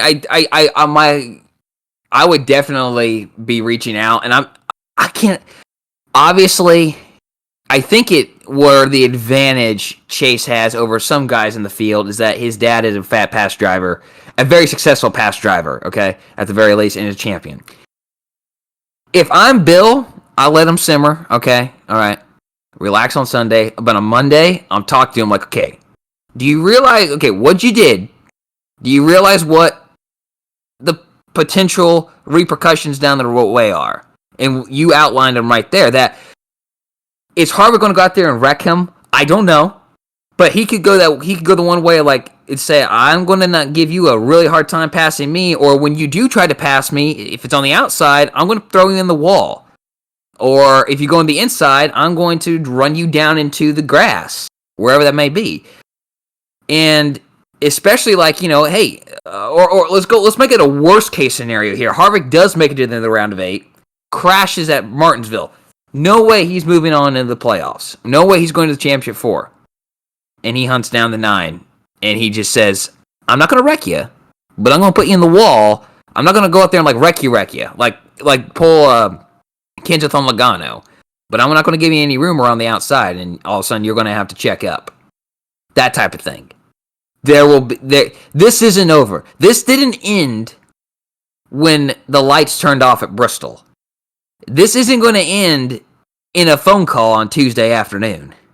This is going to go on through the rest of the year. This is not the last time we've seen Harvick beat Elliott. So, yeah, you're probably right. Look, entertaining standpoint, yes, through the roof. But when you get it down to a microcosm, and when you look at the 2 championships for these 2 guys, it's not good. I did want to say this too, Rob. Is this the first time you've seen Harvick that mad since 2013 at Martinsville? No, I've seen him mad before. I mean, but since then, this is the maddest I've seen. I think we've seen him mad before. Since then, I haven't seen. I don't remember seeing him that mad. That PO'd since Martinsville when he was racing with Ty Dillon that day at Martinsville in the truck race. What happened? What about 2014? When wasn't he involved in some scuffles at Charlotte and Texas races? He was in one. No, that was Keselowski. Yeah, but Harvick was involved in it. Harvick got involved. Harvick got a piece of him. Yeah, that wasn't that. He wasn't that this level bad. No, he wasn't that low. I think he was just saying, "Hey, dude, that was dumb," and kind of in a way defending Gordon, and that's where we got Harvicking for a moment, for a hot minute, pushing and starting a fight, because that's when Gordon grabbed a hold of Keselowski. Really mad that didn't happen on Saturday. It was really lame. Yeah, some guy from Elliott's crew was blatantly holding Harvick back, and I was like, dude, just let him go. Let him go. Let him punch him. Come on. Everybody wants to see this. Don't be that guy. I don't think Harvick wanted to punch him, because, like I said, I don't think he's going to get out of it. It needs to be hockey rules. We just let them fight, and when they get tired, then we break them up. Remember John West Townley trying to do a DDT? Oh, we don't need that. No, we don't need that. Gosh, I want to see one. Okay, well, John West Townley, I don't think he was trained on how to wrestle. I don't think either of those guys were trained on how to wrestle. I don't think any of those guys were. I don't think those guys had fought in a day in their life. Newman was. What it looked like. All right, Rob, back to an old John Cena Gillette Young Guns commercial. Yeah. Newman can wrestle. I think we should probably move on to the upshift downshift segment, though. There's a little bit, yeah. Weekend wrap up first. We're going to talk about ARCA Menard Series. There was a combination race with the East Series. Ty Gibbs won that. Sammy Smith won the East Championship. They did a cool double burnout. Other than that, more rich kid fights. I don't care. Indy Lights races were at Laguna Seca. Those were races. Kyle Kirkwood won them all. Again, I've lost any and all interest in Indy Lights because of the No Freedom 100. So, anywho, now we can move on to Outstanding Performance. I just wanted to get through that. Josh, who was yours? I can't believe I was totally going to blow through those, but I scrolled down on my computer and I saw upshift downshift, so I apologize to our listeners. So my outstanding performance goes to William Byron, because he had a 5th best car out there at best, okay? With Elliott and Hamlin having their issues, that elevated him to 3rd, okay? And those misfortunes, but that's what happens. That's racing, right? You put yourself in a position to capitalize on, and he did. He did absolutely everything he needed to do, finish as high as he could, got the best stage finishes he possibly could to get the amount of points to advance. And when it came down to it, it was just a point or two that got him into the round of 12 after a horrendous Darlington and a lackluster Richmond. He went out there and did his job. So William Byron gets my outstanding performance. Yeah, I wanted to give it to Willie B, too, because I said last week on the podcast, I said he needed to win the race to have any chance at advancing. He didn't even win the race. He just got lucky, ran his ass off, and basically was able to pull out a 3rd-place finish that was just a point, literally 2 points, basically, was the difference. Almirola's car fell off at the end. I think if Almirola's car didn't fall off at the end, I don't know if Willie B then would have really had to have won the race. And think about this, Rob, too. I forgot about that. We forgot to mention this. If Kyle Busch goes another lap or two down, he's out of the playoffs. Oh, God, that would have been that would have been the biggest issue with this whole playoff system. if that happened. Like, Kyle Busch is totally fine. He was totally safe throughout the whole race. That he has one late race issue, and then boom, it's over. His whole season is over just because of a flat tire with 24 laps to go. Like, that's what a lot of people don't like about this playoff format, and that's something I don't like about it. Of course, it's drama. It makes drama, but oh my gosh, I would have been so mad about that if that had happened. I'm glad it didn't. I think the people who got eliminated were not Kurt Busch. I was disappointed to see Kurt Busch get eliminated, but everyone else I kind of figured was going to get, especially Reddick, McDowell, and Almirola. I knew. Actually, if Almirola had advanced, I would have been really upset because Almirola shouldn't have been in the playoffs to begin with because he was so far. He got that one win, even though he was like almost 30th in points. I was like, crying out loud, really? This guy gets to compete for a championship when he's done, nothing all season. Anyway, my outstanding performance is actually going to go to Romain Grosjean, just because of the fact that he passed cars at a track that you can't pass on. And I know, people are probably going to be saying, well, how can you criticize Laguna Seca and then reward Grosjean for passing all these cars? And I'm like, well, Grosjean's, he's the exception, not the rule. You know what I mean? Yeah. Grosjean's was being really aggressive out there because he could be, and he has a lot of talent, and he knows how to do it when being aggressive. So he just took advantage of everybody really not making passing zones out of certain passing zones. I think, if he tries it again next year, I don't know if it's going to work out that well for him. But, I think, it's still a good run. It's still a good run. Like I said, Laguna Seca is a really hard place to pass. So to make up 10 spots track position-wise is really impressive. So I got to give it to Romain Grosjean. And now let's move on to our upshift and downshift section, which is going to be the 2022 NASCAR Cup Series schedule edition. We're going to talk specifically about the Cup Series schedule. So this is going to be big, Josh. So let's go ahead and start. You've put the schedule in front of you, but if you don't have it in front of you right now, we recommend pulling it up. Not if you're driving. Don't do it if you're driving right now and listening to this. But if you're at home or whatever, you might want to have the schedule lined up just to mark this, remember what time it is, and then come back and let's do it. And yes, again, so you know what we're talking about. So the first question that we're going to start, or first upshift downshift segment here is going to be: Richmond Raceway was removed from the playoffs and replaced by Homestead Miami, which was relocated from the beginning of the season to the round of 8. Do you upshift or downshift this move, Josh? I'm kind of neutral on this one, and I'll tell you why. Yes, Homestead is an exciting racetrack. It's one of the best, if not the best, mile-and-a-half tracks we have. Richmond Raceway, I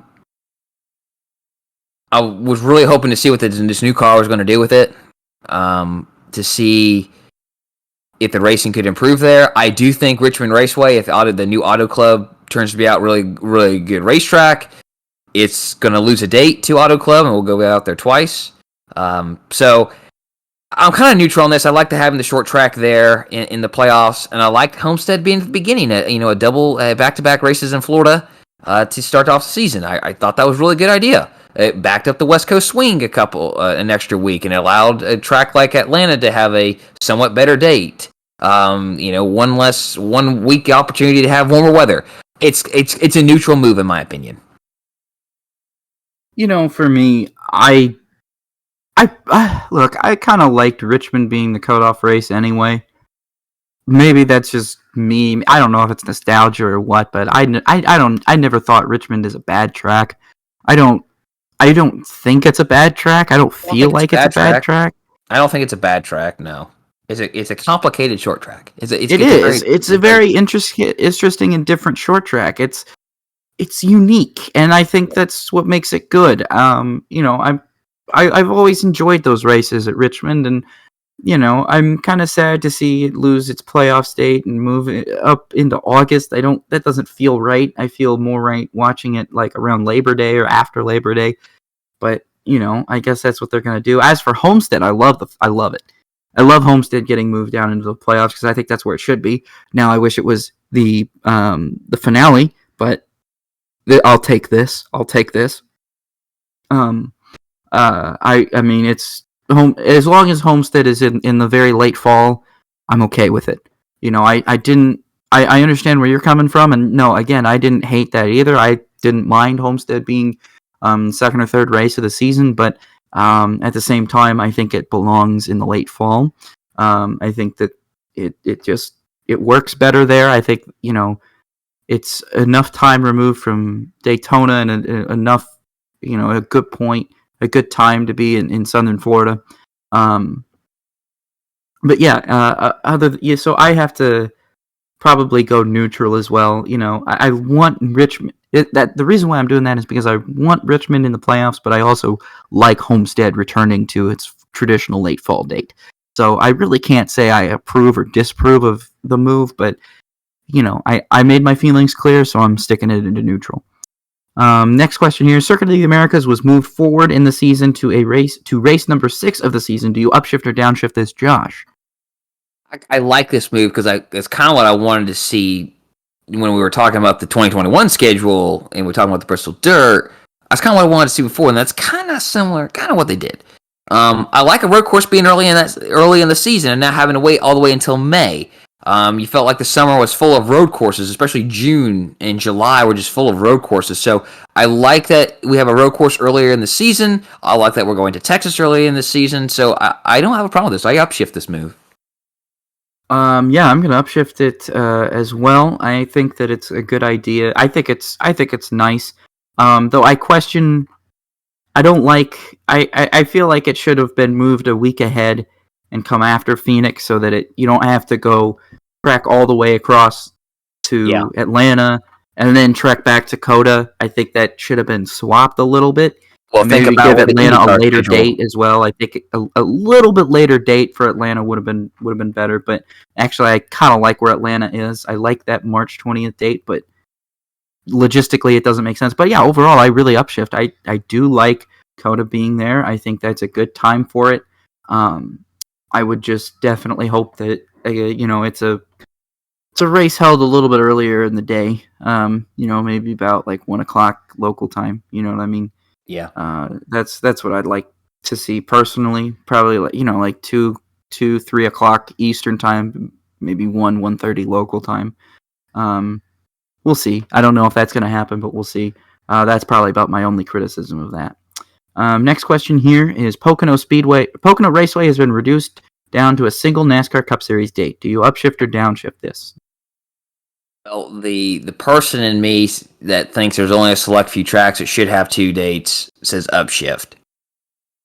But I kind of downshift this one. I don't know. Now I question it. Again, it kind of goes back when we made our fantasy schedules. I think if you were to say, we're going to race so many race weekends, and then we could have so many double headers. Pocono Raceway would get one of these double headers ones, right? I kind of downshift this one, but to make way for another new track, this was kind of the unfortunate one that was going to get the kicker. Sadly, I don't know. I downshift. My gut says downshift. I downshifted in general. I don't like that at all. I think the Pocono doubleheader was a very unique and interesting thing.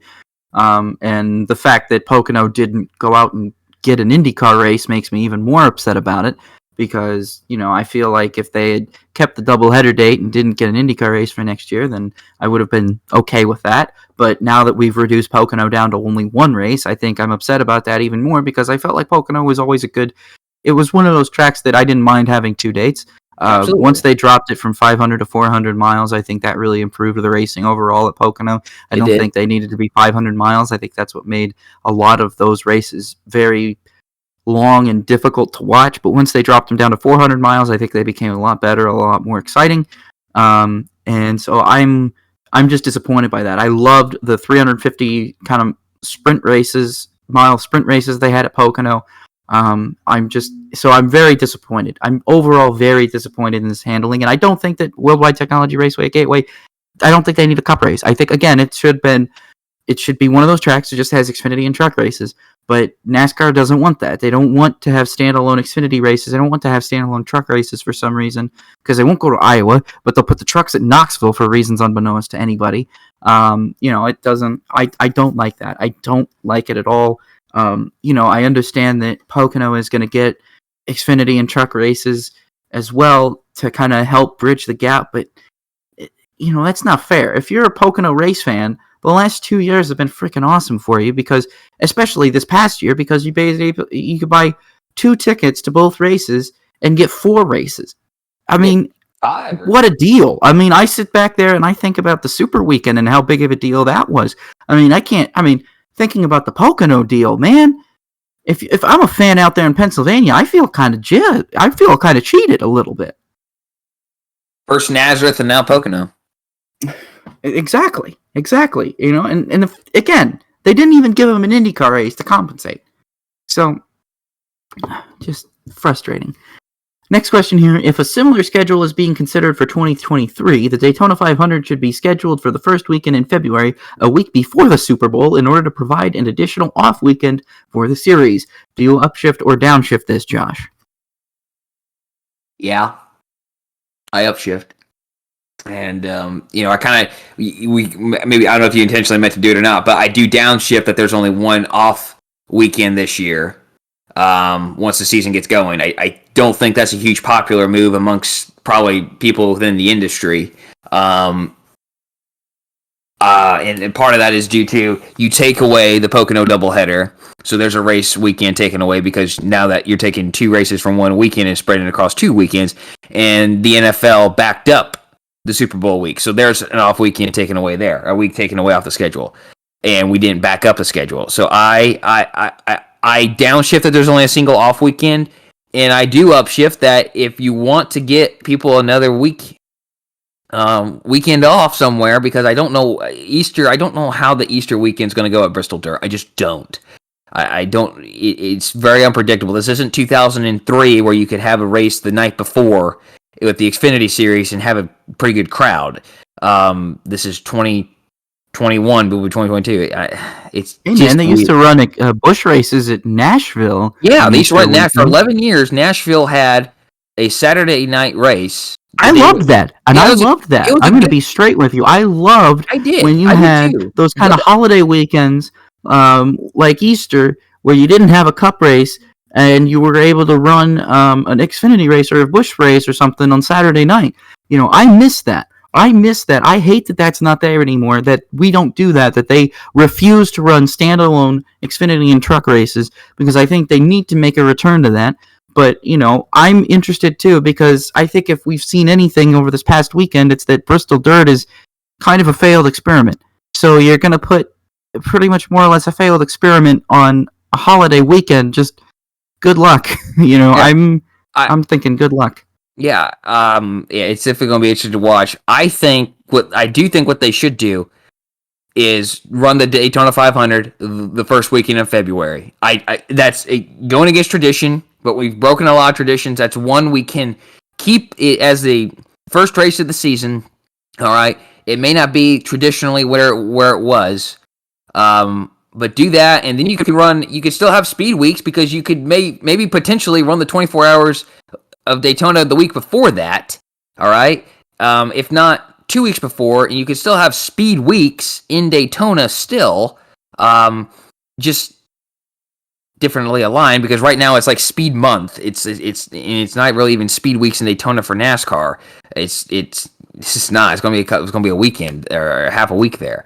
But I do think the loss of 2 off weekends is going to be very strenuous on people, and I don't know. I'm not a huge fan of that, so I do move the Daytona 500 to the first weekend in February. Rob, sorry, I rambled. You're there. Fine. No, you're fine. I don't think that we should move. First of all, I hate what the NFL did, adding that extra week. I think it's stupid. I think it's cruel to the players, first and foremost, because you're already asking most of these guys out there, to re-injure themselves by that point in the season and to play a whole nother game that might even be completely meaningless for them is just is wasteful, is pointless. I understand it's for money, but it screws up the NASCAR schedule and it screws up other people's schedules, and I don't like it. But no, I don't think that that's something that they should be doing. I think that they should. The way it is now is fine. If they're going to keep that clash at LA Coliseum, I think that's fine. In the event that they move it back to Daytona, which God help us, I hope they do.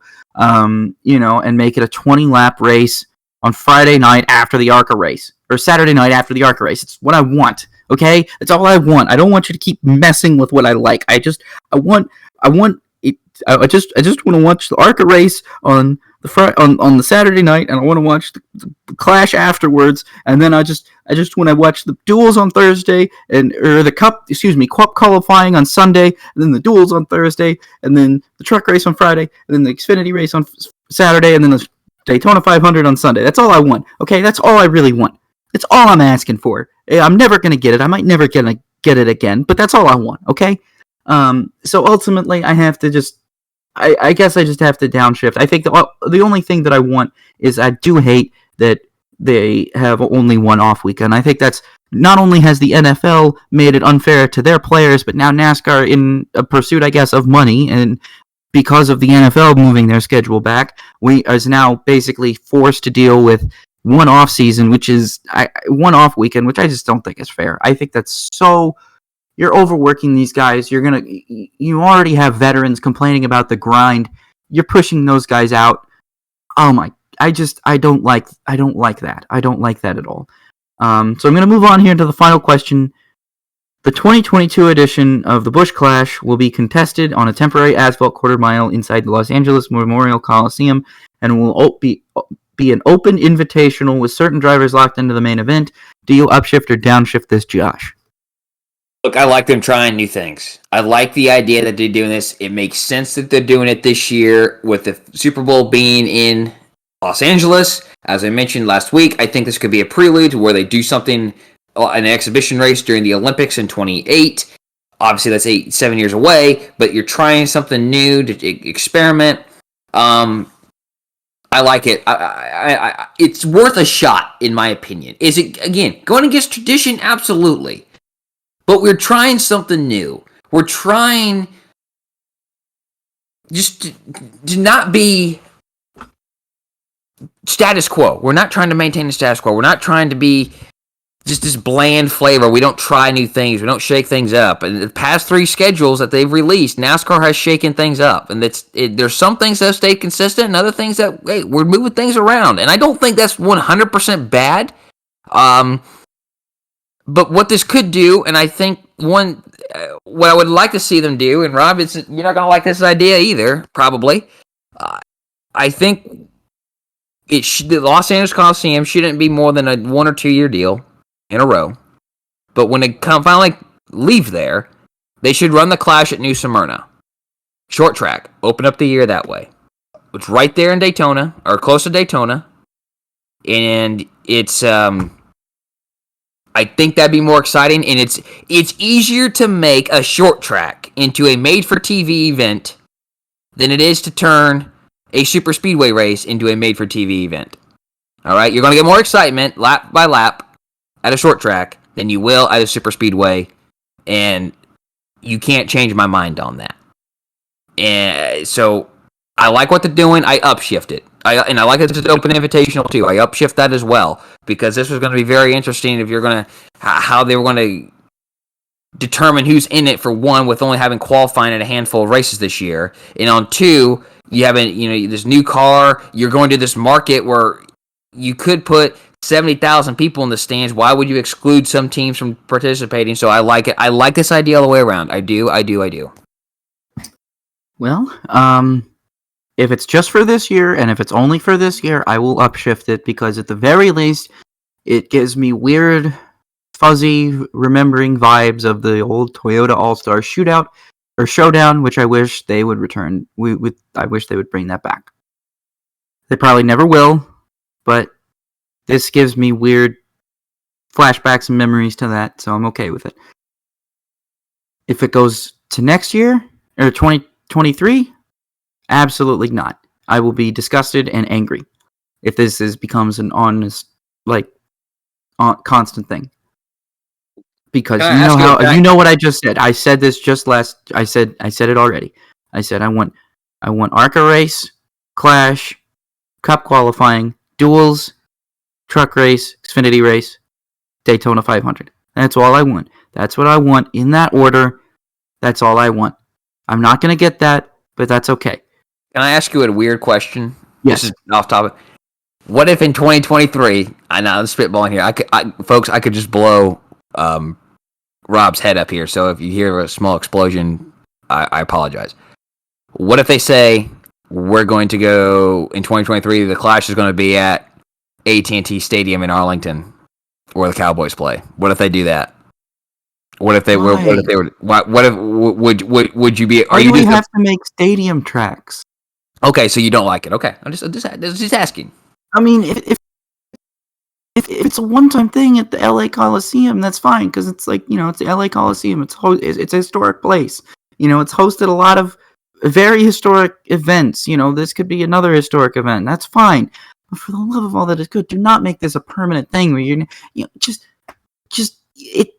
don't need to. There's so many other short tracks. I mean, that you could choose from.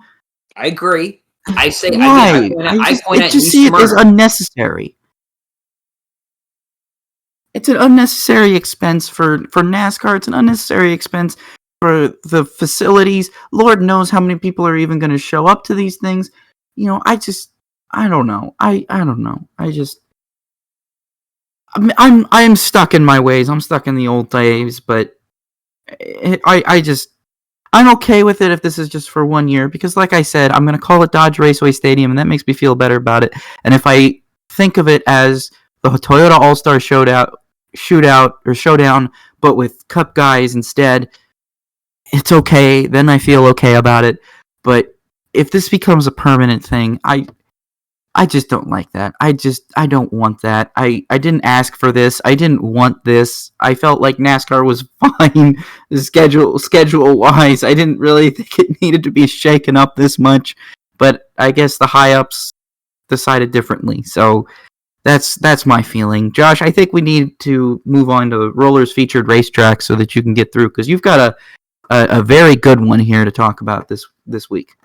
Well, I hope you guys enjoyed that upshift, downshift for one. I mean, this Cup schedule, big deal, a lot of changes, and I feel like there was a couple other questions I had in there that exited off or cleared off because of the time. So, as we just talked about, it's official. Los Angeles Memorial Coliseum. It's going to host a Clash next year in February. And as I mentioned, I applaud him for that. I like him taking the experiment. But here is a track that I'm going to talk about, in its own right, deserves an opportunity to host a Cup race or actually return. It's almost criminal. In fact, I will call it criminal that it's not on any NASCAR calendar. In the past, the track has been on the Wheel and Modified Tour, and what is today the ARCA Menard Series East. It was there. It was once on the Truck Series schedule and the Xfinity Series schedule as well. South Boston Speedway. That's what I'm going to talk very briefly about today. So when it opened in August in 1957, South Boston Speedway was originally a quarter-mile dirt oval.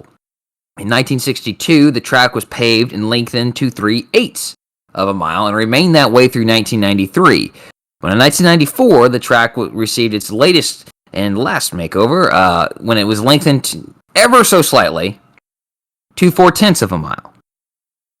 Sobo, as it's often called, was built by Buck Wilkins and Dave Blount and hosted its first NASCAR-sanctioned event on April 16th, 1960. It was a modified race won by Johnny Roberts.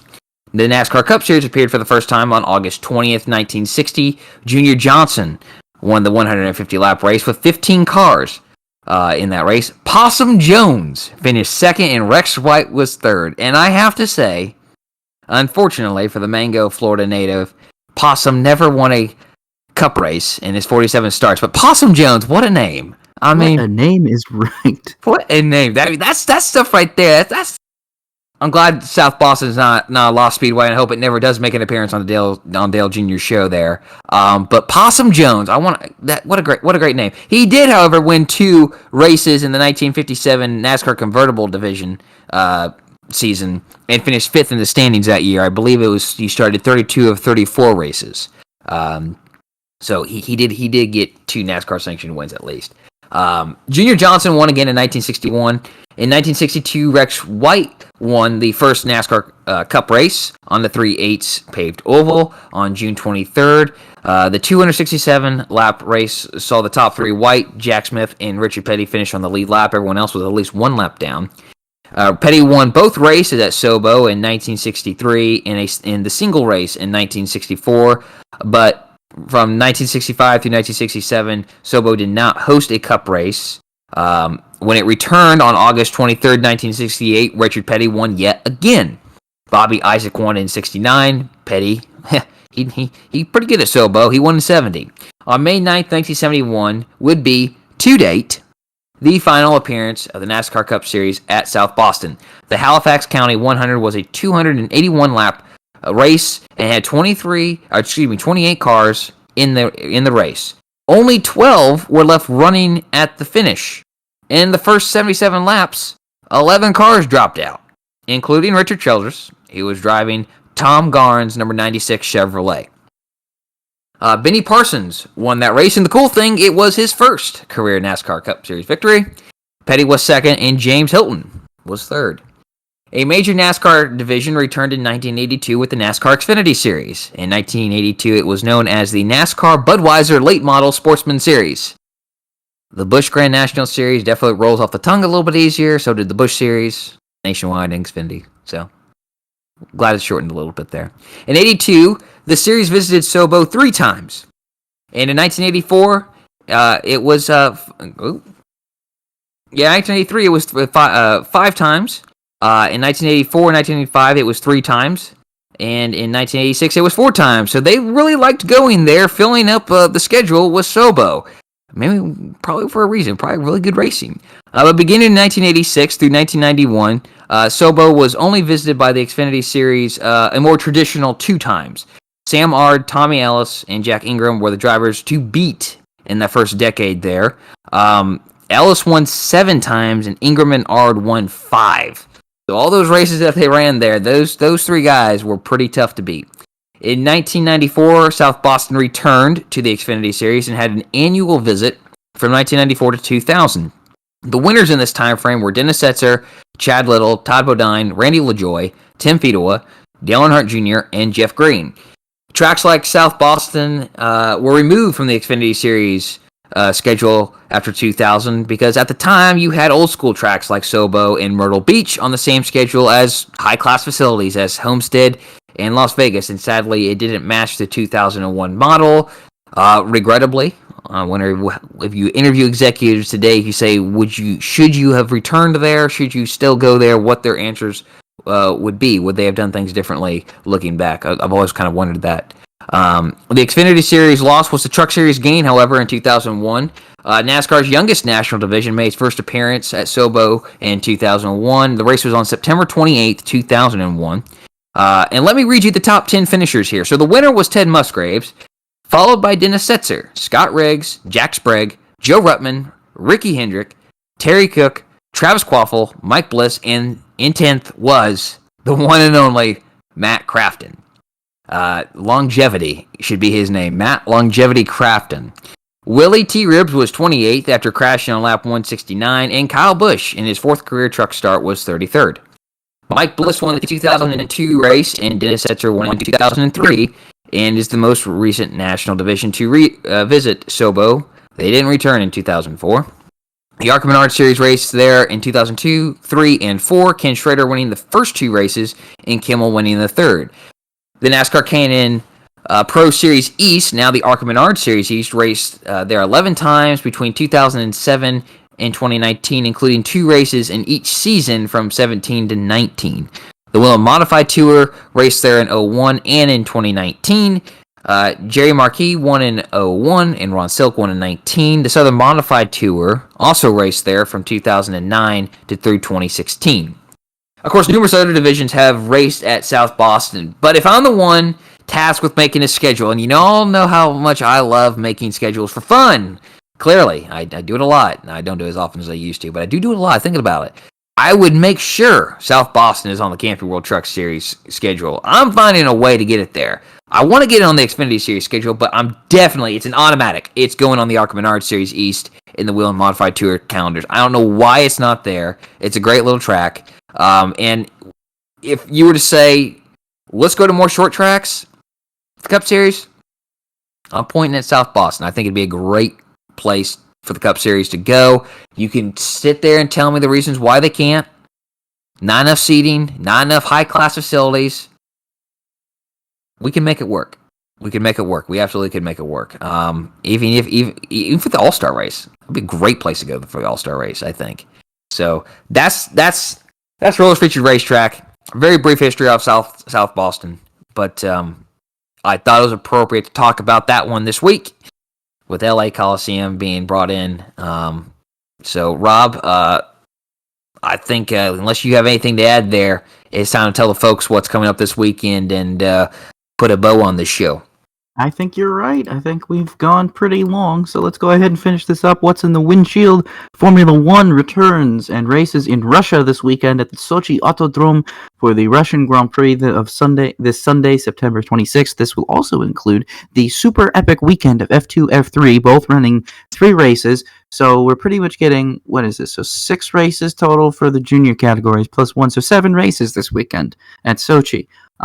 Get ready, burn the midnight oil, get up set your alarms, get coffee ready, because it's going to be worth it, I think. How many hours of sleep are you going to get, Rob? Absolutely none. Okay.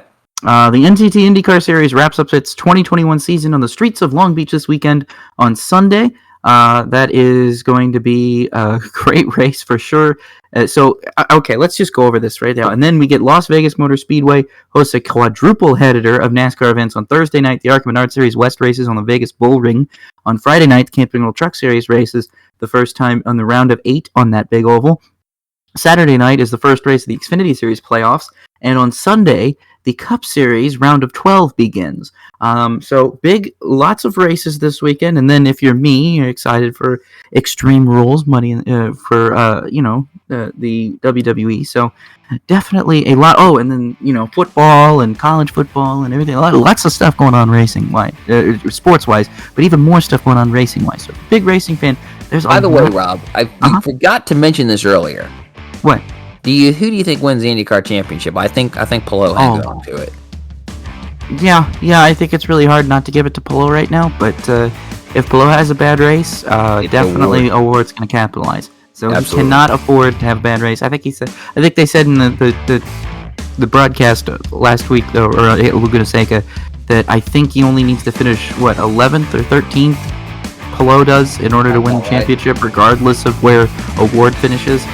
So I think it's Palou's pretty much, unless he has a major problem. Anyway, we'll see. We'll talk about it next week, guys. So thank you guys so much for listening and tuning in. We really appreciate it. We really appreciate all your support. Be sure to follow us on Twitter. I am at rpeters33. Josh is at roller_01. And the show is at Robin Roller, spelled just as it sounds. Thank you guys so much for listening again, and we will see you next week. This has been the Racing with Rob and Roller podcast. Have a great week, everybody.